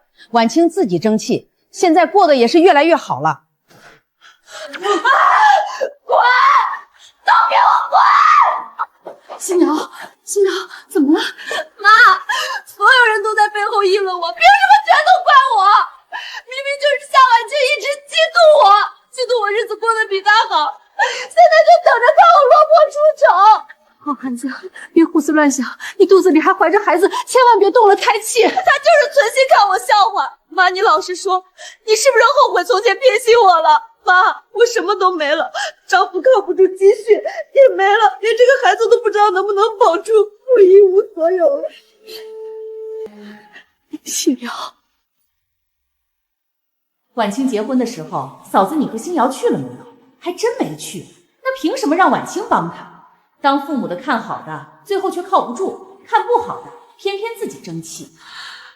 婉清，妈真的错了。谁啊？我能进去坐坐吗？进来吧。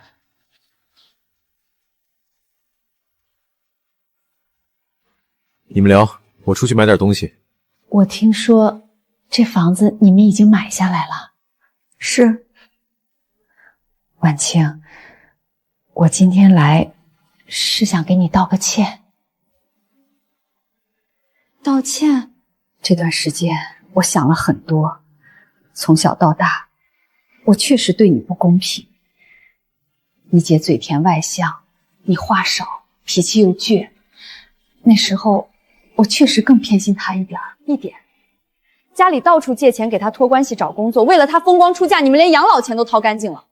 我呢，从小到大我只能看着他穿新衣服吃肉，上学之后也只有他能用煤油灯，我连个写作业的桌子都没有，这是你说的一点。考上中专，我自己搬砖挣学费，毕业以后工资还要拿去还债、交房租、吃饭，你们问过我一句吗？妈，你的道歉我接受了，但我不会原谅。我等了20多年，等到现在已经不需要了。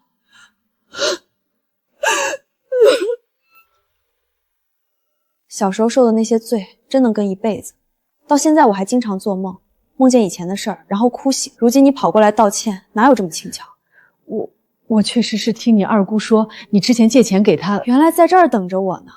说到底还是为了给夏新瑶借钱，妈对她真好啊。婉清，我不是来让你借钱给姐姐的，我就是当年借钱给二姑，我还能收到一句谢谢。现在我不会借给夏新瑶1分钱，你可以死了这条心。我不是那个意思。我听说当时你借钱给你二姑之后，自己没钱吃饭，连着吃了1个月的馒头咸菜，后来还在厂里晕倒了。我就想知道，你当时到底怎么了？身体怎么样了？你现在问这些，还有意义吗？夏组长，夏组长，快，先扶到办公室去。喂，妈。又怎么了？我正忙着呢。我在厂里忽然低血糖，你能不能来接接我？低血糖？那算什么大病？你姐今天回来，我正给她炖鸡呢，没空跟你扯。那次晕倒是同事把我送到医院，医药费是工友们凑的。妈，一个在厂里晕倒差点没命的人打电话回家，你跟我说低血糖不算什么大病就挂了电话。我们之间从来就不只是嫁妆多少的问题，是我的错，是我没有把一碗水端平。婉清，让你受委屈了。婉清，我和你爸都老了，往后的日子我都不知道该怎么办。婉清，对不起。这是我妈第一次跟我说对不起，可是太晚了。婉清，我知道我不是个好妈，你结婚那天我没来。我不是不想来，我是拉不下那个脸，婉清，对不起你啊，对不起你。你走吧。行，再给妈个机会补偿你吧。再说吧。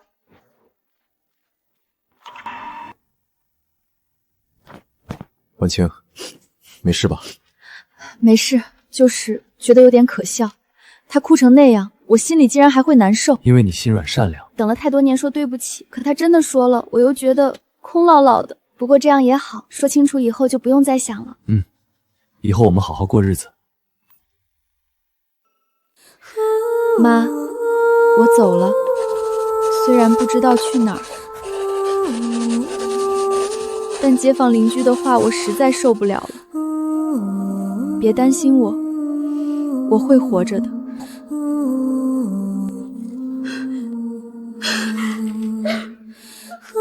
雪瑶跑了，他跑了，这些钱怎么还啊？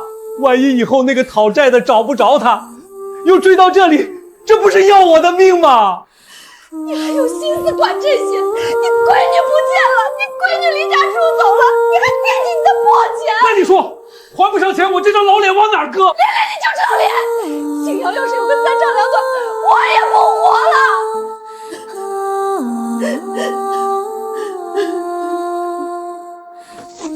哎呀，这是出什么事儿了？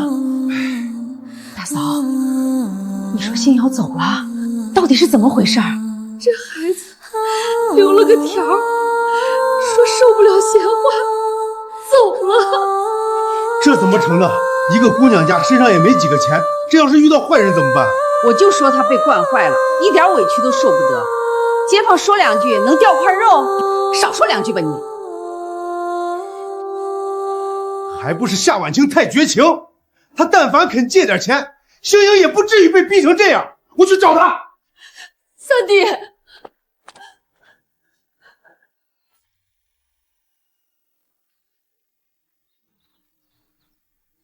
看看我给你买了什么。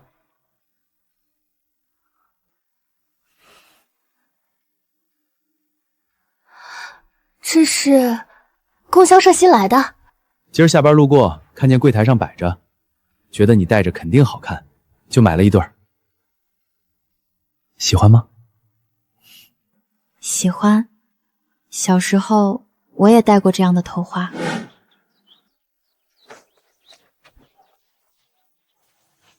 你看，妈给我买的，好看吧？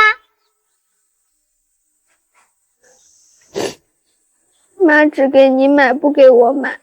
好了好了，别哭，给你一个行了吧？咱俩一人一个，走去找妈看看。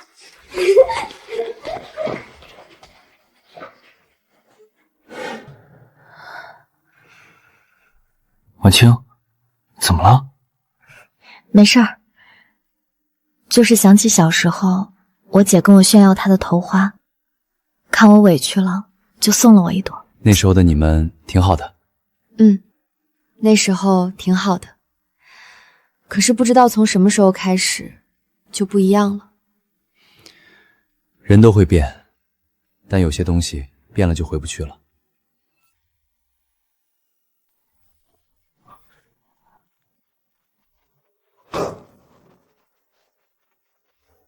夏晚清，你非要逼死你姐才甘心是不是？现在她都离家出走了，你满意了吧？这下再也没人跟你争了。三叔，夏新瑶是成年人，她离家出走跟我有什么关系？你还狡辩？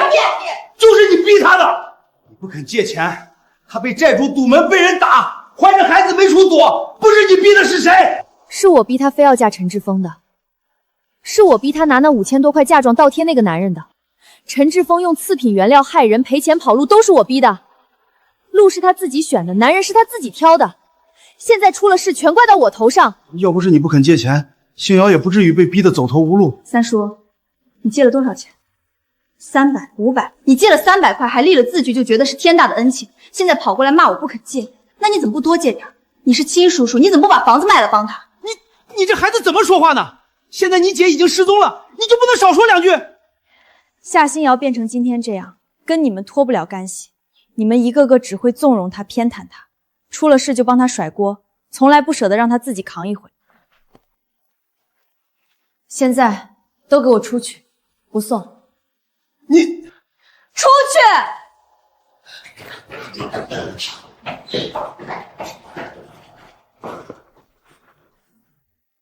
别跟他们较劲，不值得。夏新瑶现在这样，追根究底，都是我爸妈偏心糊涂种下的果。我只能说，你爸妈这样一味偏心，不分对错，到最后不光让你受了半辈子的委屈，也把夏新瑶推向了如今的境地。他们的糊涂，我用了20多年才慢慢释怀。可夏新瑶，我真不知道她还要多久才能从这泥潭里走出来。别发愁了，我们过好自己的日子。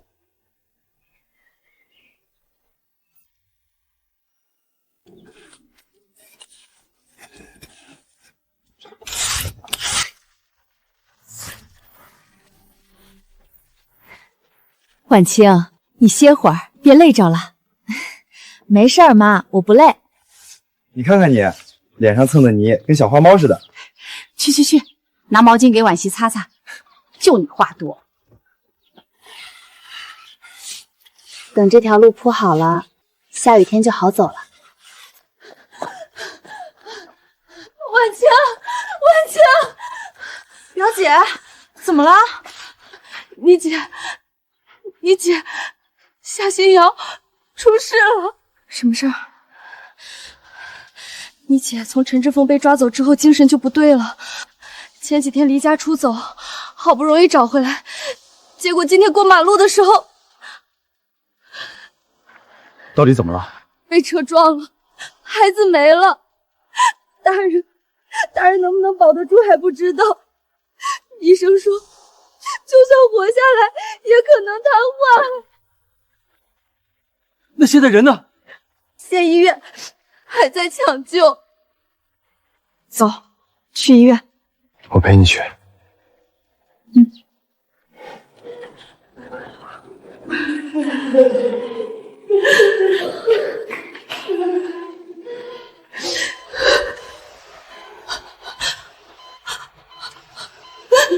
婉清，妈，医生怎么说？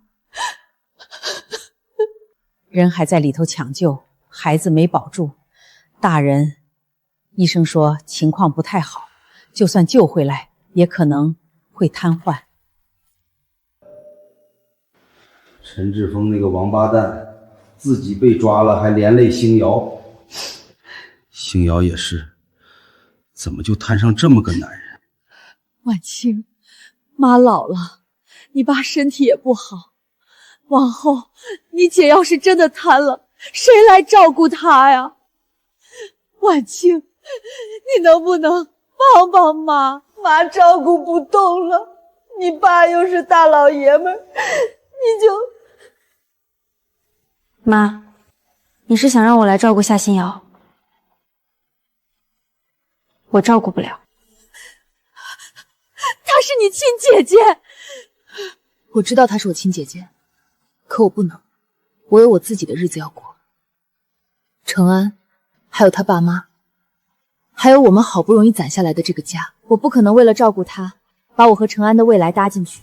婉清，你这话说的就不对了，那是你亲姐姐，她现在出了这么大的事儿，你不管谁管？三叔，那你管吗？你是亲叔叔，你怎么不管？我家也有困难。谁家没有困难？我有我的家，我的日子。你们不能每次一出事儿就往我身上推。妈，你生了我，养了我，可你偏心了他20多年，现在你让我来为他下半辈子负责，凭什么？你真的这么狠心吗？我是狠心，你们现在才知道吗？你们不狠心，你们都是好人，那你们把他接回家照顾啊！你们这么有大爱，一定会照顾得比我好。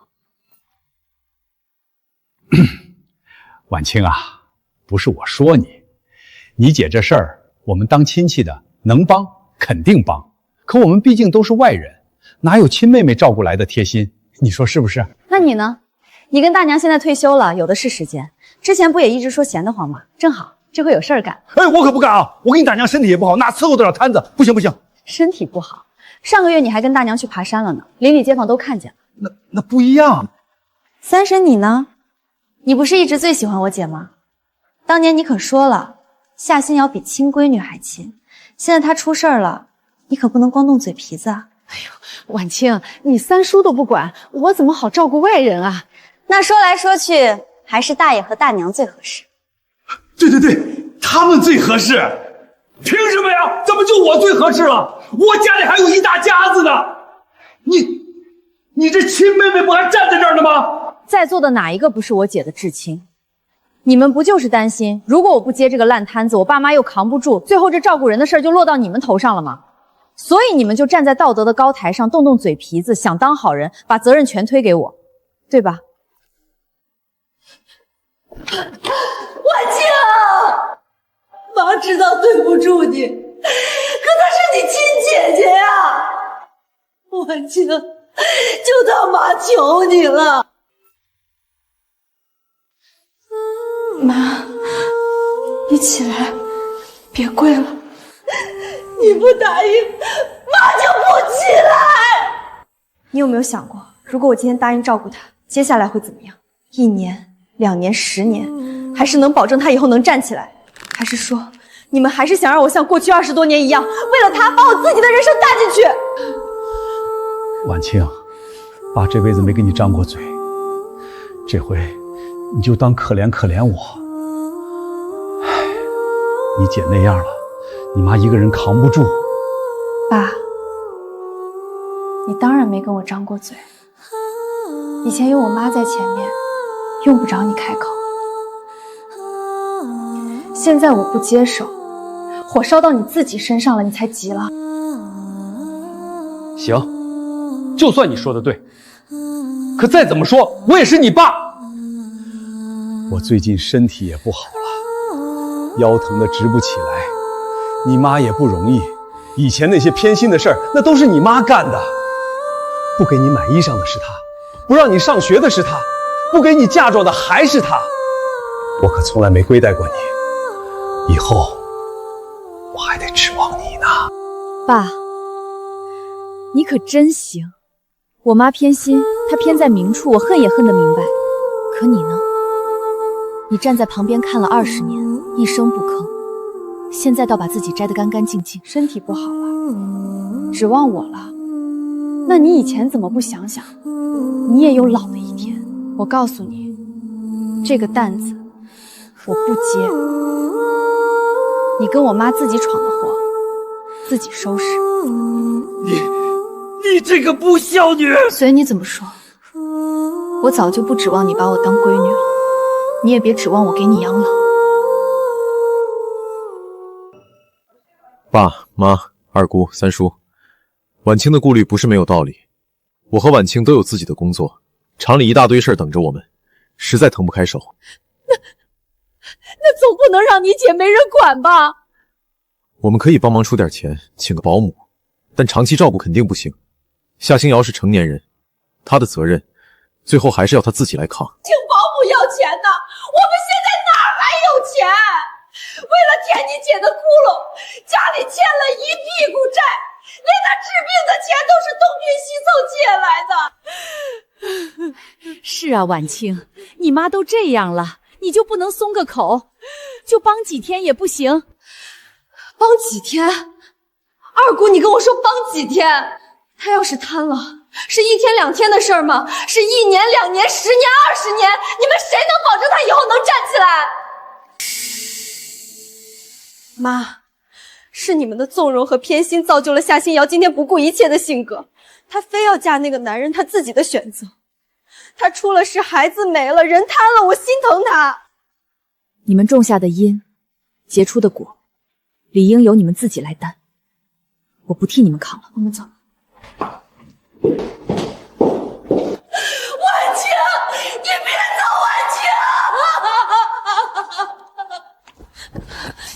哭吧。我以为我早就对这个家麻木了，可是刚才听到他瘫了，看到我妈跪在地上，我还是会觉得难过。都是家人，真正能做到说断就断的有几个呢？陈安，你觉得我做的对吗？你已经做得很好了，你没有让他们绑架你，守住了自己的底线。陈安，等以后我们有了孩子，千万不能像我爸妈那样偏心糊涂。到时候我们生2个，你偏大的，我就偏小的；你偏小的，我就偏大的，我俩对着干，正好扯平。婉清，你跟我在一起这么久，你什么时候见我说话不算数？那你发誓？我顾承安对天发誓，将来不管和夏婉清生几个小孩，都会一碗水端平，谁多喝一口，我罚他洗碗1个月。你就贫吧。放心，我跟你保证，你受过的苦，我们的孩子绝不可能再受。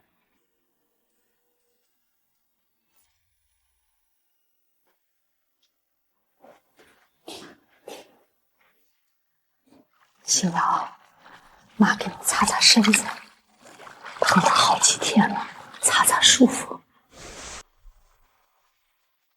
是妈糊涂，这些年妈一门心思偏着你，反倒让你觉得什么都是应该的。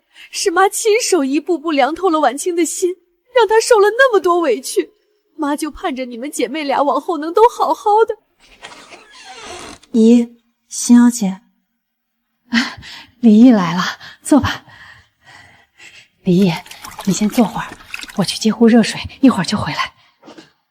星瑶姐，婉清让我来给你捎句话，她说你不愿意见她，就不进来了。她说什么了？她说她不恨你，但她也不可能再帮你。你的债，你的命，你找舅舅，找舅妈，这个家已经伤透她，她帮不了。话我带到了，星瑶姐，你保重吧。婉清还说了一句，她说小时候你给她戴头花的样子，她一直记得。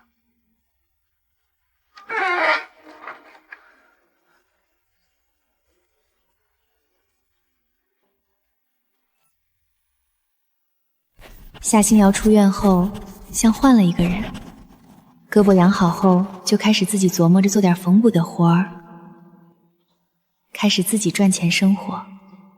看看我给你买了什么？橘子还没到季节吧？你最近不是爱吃酸的吗？我寻思给你买点儿。你这口味可真够怪的，以前碰都不碰酸东西，现在倒好。怀孕了就这口味，我也没办法。对了，刚才进门的时候看见门口放着这个，上面写了你的名字。什么东西啊？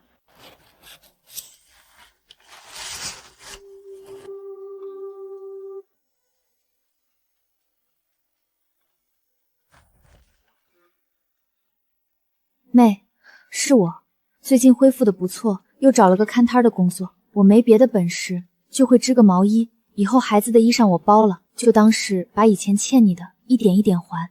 以前的事是我混蛋，我不求你原谅，只希望你平平安安的。别哭了，他能自力更生，这是好事。我知道。你还会做拨浪鼓？怎么样？听见没？你爸在给你做拨浪鼓呢。你替咱孩子说声谢谢。等他出来自己跟你说。妈，您怎么来了？快进来。我来看看婉清，家里鸡下的蛋攒了一阵了，给她拿点来。这是土鸡蛋，你怀着孩子得补补身子。谢谢妈。那我就不打扰了，先走了。妈，坐会儿吧。程安，给妈倒杯茶。哎，妈您坐。妈，我去烧壶水。婉清，身子沉不沉？怀孕最辛苦了。还行，比小时候搬砖轻快多了。婉清，妈知道这些年你受了很多委屈。妈，你今天来就是想跟我说这个？不是，就是想来看看你。婉清，妈这辈子最对不起的人就是你。你以前可不是这么说的，你说我不讨人喜。那是妈混账，其实毛病不在你，在妈。你结婚那会儿，妈昏了头了。婉清，今天妈过来就是想告诉你，妈看见你靠自己把日子过成这样，心里既踏实又难过。踏实什么？难过什么？踏实的是你争气，难过的是当妈的这辈子从来没有给你撑过一次腰。婉清，你能给妈一个机会吗？就让妈补偿你吧，让妈心里好受一点。妈，我不缺你补什么，我就想你记住一件事儿。什么事儿？往后看见我，别再拿我跟姐姐比了。我是我，不是她的陪衬，你能记住吗？能，妈能，妈一定记着。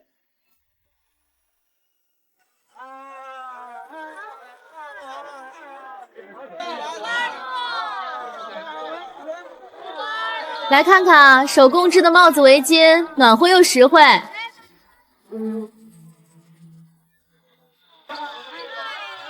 星瑶，你怎么出来了？本来判了2年，在里面表现好就减了刑。星瑶，你出来找我干什么？别在这儿喊，丢不丢人？丢人？你丢下我跑，拿着我的嫁妆首饰去填窟窿，怎么不嫌丢人？星瑶，别激动，有话好好说。你来找我干什么？我出来没地方去，也没钱。星瑶，咱俩还没离婚，你还是我老婆。早就离了。你进去之后，我去法院起诉了。你不知道？你真去办了手续？你跑的那天，我就告诉自己，这辈子不会再跟你过日子。星瑶，我知道我对不起你，可咱们好歹夫妻一场，你不能见死不救。我现在连个住的地方都没有。那跟我有什么关系？怎么没关系？你还是我老婆，不，你还是我前妻，你就不能帮帮我？你去跟你爸妈说说，让他们拿点钱，或者去找你妹妹。夏婉清现在不是过得挺好吗？她嫁了个技术员，听说还买了房子。有脸提我妹妹？我怎么了？我就是说，你妹妹现在日子过得好了，帮帮咱们怎么了？她又不是没钱。孩子没了，你知道吗？我们的孩子没了。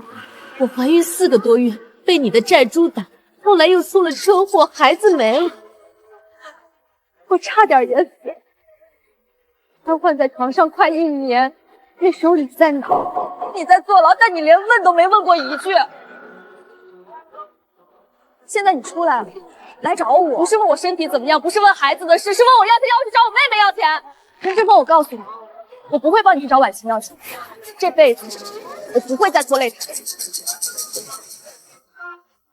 你就甘心？你甘心看他过得那么好，你在这摆地摊儿？他一我中专毕业的，凭什么？他要是肯借我们钱，我至于沦落到今天？你怪婉清不借钱，怪我妈偏心，怪我没用，你从来不怪你自己。我怪我自己，我有什么错？我进货的时候谁知道那是次品？陈志峰，你走吧，你再说下去，只会让我觉得我以前瞎了眼。夏星瑶，你真绝情！还有你那个妹妹夏婉清，她会有报应的。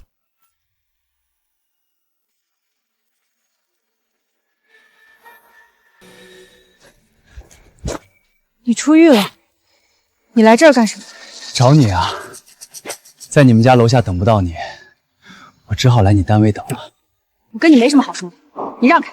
没什么好说的，夏婉清，你把我害成这样，你说没什么好说的？我害你是你自己用次品原料自己坐牢赎罪，跟我有什么关系？你他妈还有理了？你姐帮我，你也不帮我，你们夏家没一个好东西。你再不让开，我叫保安了。你叫啊，你叫人来啊！反正我完了，我怕什么？你干什么？你个大男人欺负一个孕妇！你来的正好。陈志峰，你要是敢碰婉清一下，我现在就给王建国打电话。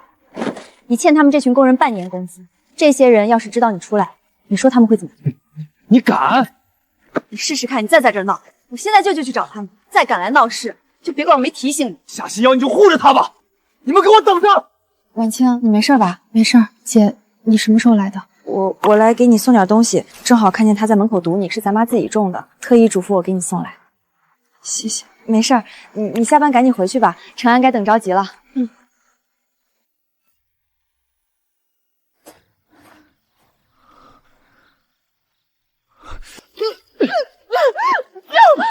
闭嘴，跟我走！闭嘴！别动，别喊，你再动一下，咱俩一起死！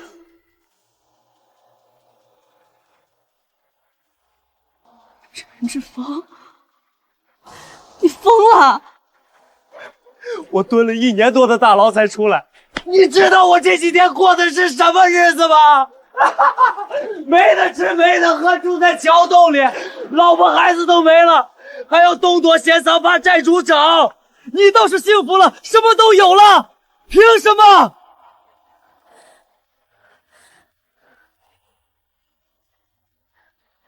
那你现在来找我干什么？我又没害过你。因为你过得最好，因为你过得最好，因为你最有钱，因为你最没良心。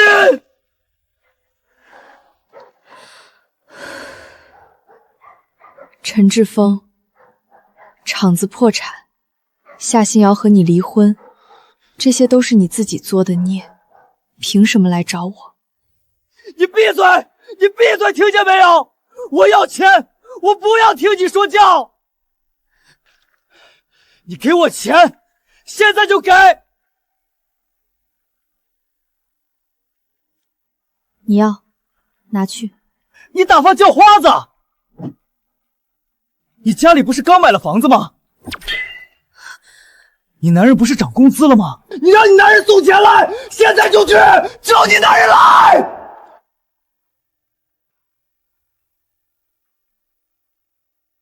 婉清，婉清，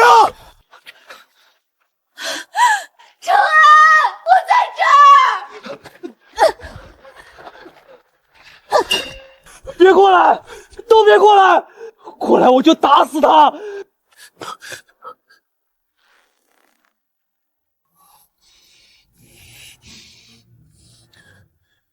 陈志峰，你放开他。有什么事冲我来。哟，都来了，一家子凑齐了。好啊，今天把账算清楚。陈志峰，你这个混蛋！你放开婉清！你要钱我给你，你别碰她！给我？你给过我什么？现在你恨不得没我这个女婿。志峰，你先把东西放下，咱们好好说。好好说？你们什么时候跟我好好说过？我今天既然来了，就没打算活着回去。反正我也完蛋了，拉一个垫背的。黄泉路上不孤单。陈志峰，你要是动他一下，不光你活不了，你全家都别想安生。你想清楚了？我全家？我还有家吗？老婆没了，孩子也没了，我连个住的地方都没有，我还有什么可怕的？志峰，你不是一个人，你看着我，我不会不管你。你骗我，你早就不要我了，你连见都不见我。你以前对我好，我都记得，你不是坏人。星瑶，我错了。别动！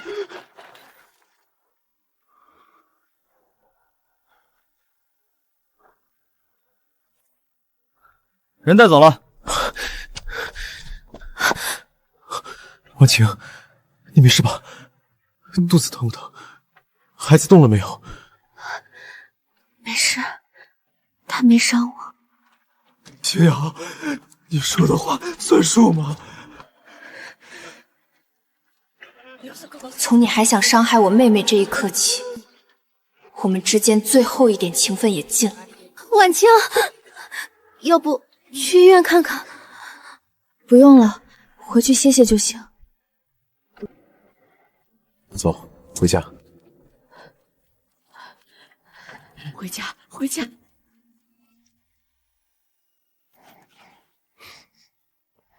来，吃块苹果。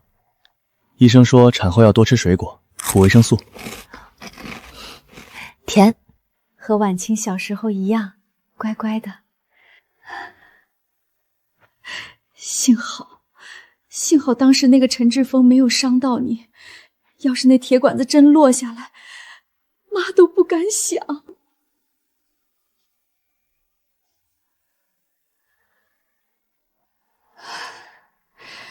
婉清，妈跟你说个事儿，妈这段时间想来照顾你月子。你这怎么想一出是一出？你来了婉清这儿，那星瑶那边谁管？星瑶现在走路还不很利索，再说我弟那还吃着药呢，你就不管了？星瑶已经好了，能自理了。她在批发市场看摊干得好好的，不需要我天天守着。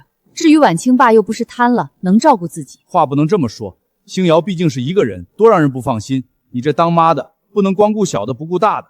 就是，婉清这儿照顾的人多了去了，婉清身体底子好，休息几天就没事了。星瑶才是真可怜，一个人孤零零的。你倒好，跑来这儿享清闲。享清闲？你们说我享清闲？婉清大着肚子被陈志峰那个疯子堵在巷子里，我现在想到都害怕。我只是想来照顾我的女儿坐月子，这叫什么享清闲？坐月子是女人一辈子的大事，我这个当妈的不应该来。我欠婉清的太多了，我就想来陪陪她，给她做几顿饭，这也不行。那星瑶那边，星瑶能走能动，能挣钱能吃饭，她是大人了，该自己扛了。你们要是真担心星瑶，你们自己去照顾，别在这儿拦我。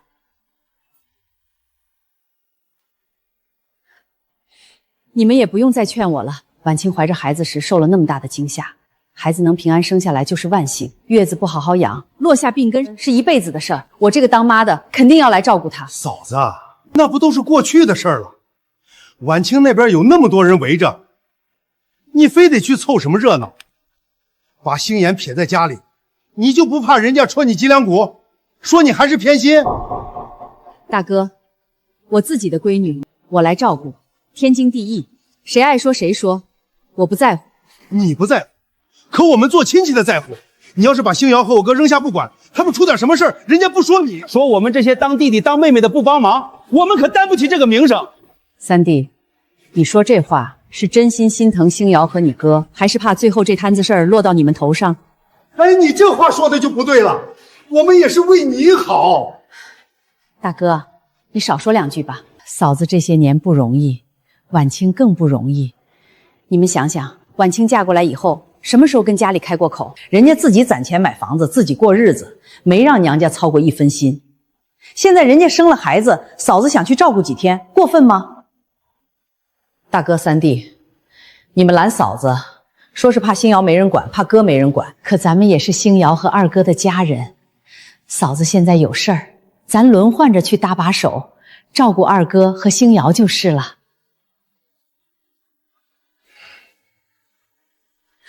二妹，谢谢你。嫂子别谢我，我以前也跟着瞎掺和，现在想明白了，婉清那孩子太苦了，你该去照顾她。大哥三弟，您说了吧，星瑶不用你们管。你哥那边你们俩轮流搭把手，你们要是真心疼他们就去，要是不去就别在这儿拦我。行吧，你先在这儿，我哥那边我和大哥先照应着。那就先这样吧。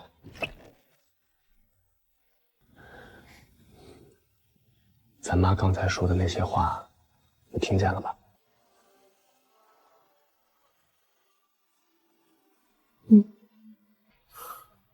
他好像真的变了。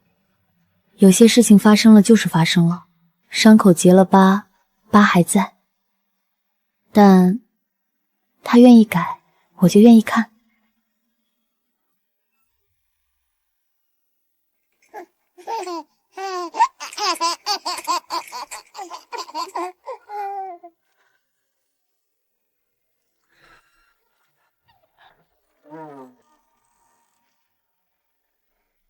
妹，没提前跟你说就自己跑来了。进来吧，外面热。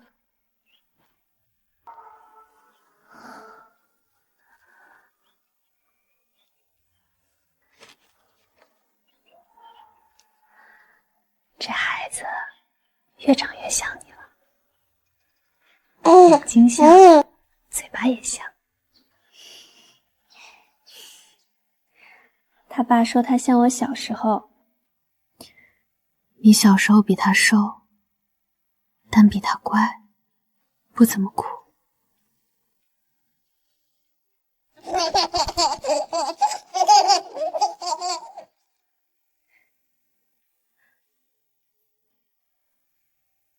你看，这是我给小宝织的，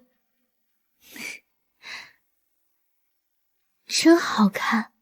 我又织了几件。你看这个背心，领口那边我拆了2回才织好，也不知道合不合适。合适，你的手越来越巧了。那可不，天天织，手都练出来了。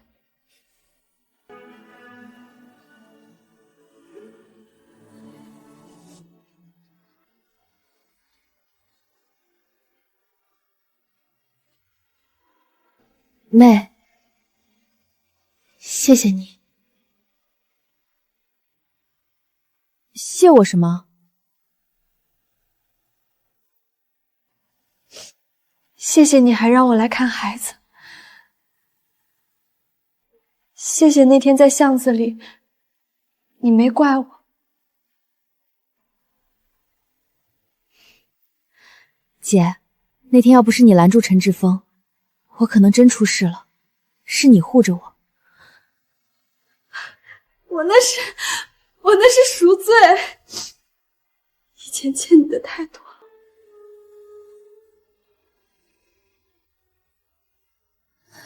妹，以前是我对不起你。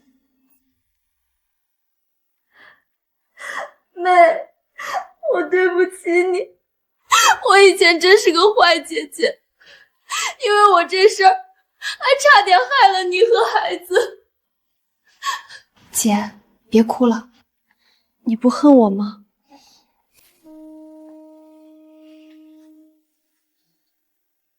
恨过，但那太累了。我不想再累了。可我真的对不起你。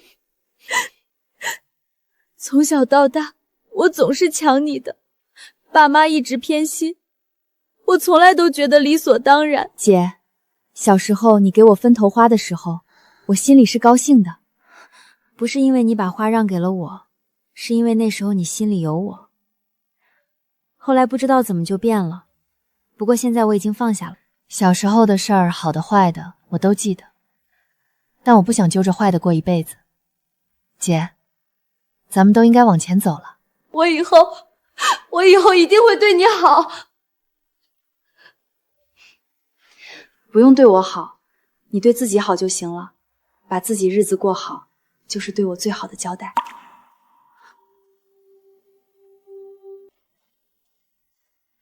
不过以后你可以多来看看孩子，他长得快，衣服没穿几天就小了。你手巧，给他织的毛衣比外面买的暖和。好，我给他织，春夏秋冬的都织，以后他的衣服我都包了。那可说好了，不许赖账。不赖账，小姨这辈子都不赖账。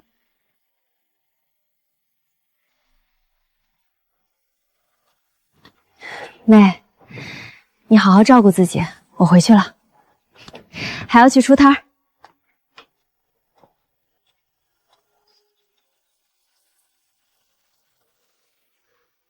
怎么出来了？刚才我姐来了，给孩子送了几件衣服，还有鞋子。挺好，今天买了条鱼，走回家，看我给你露一手。你行不行啊？上回你做的鱼妈还得回锅再炖呢。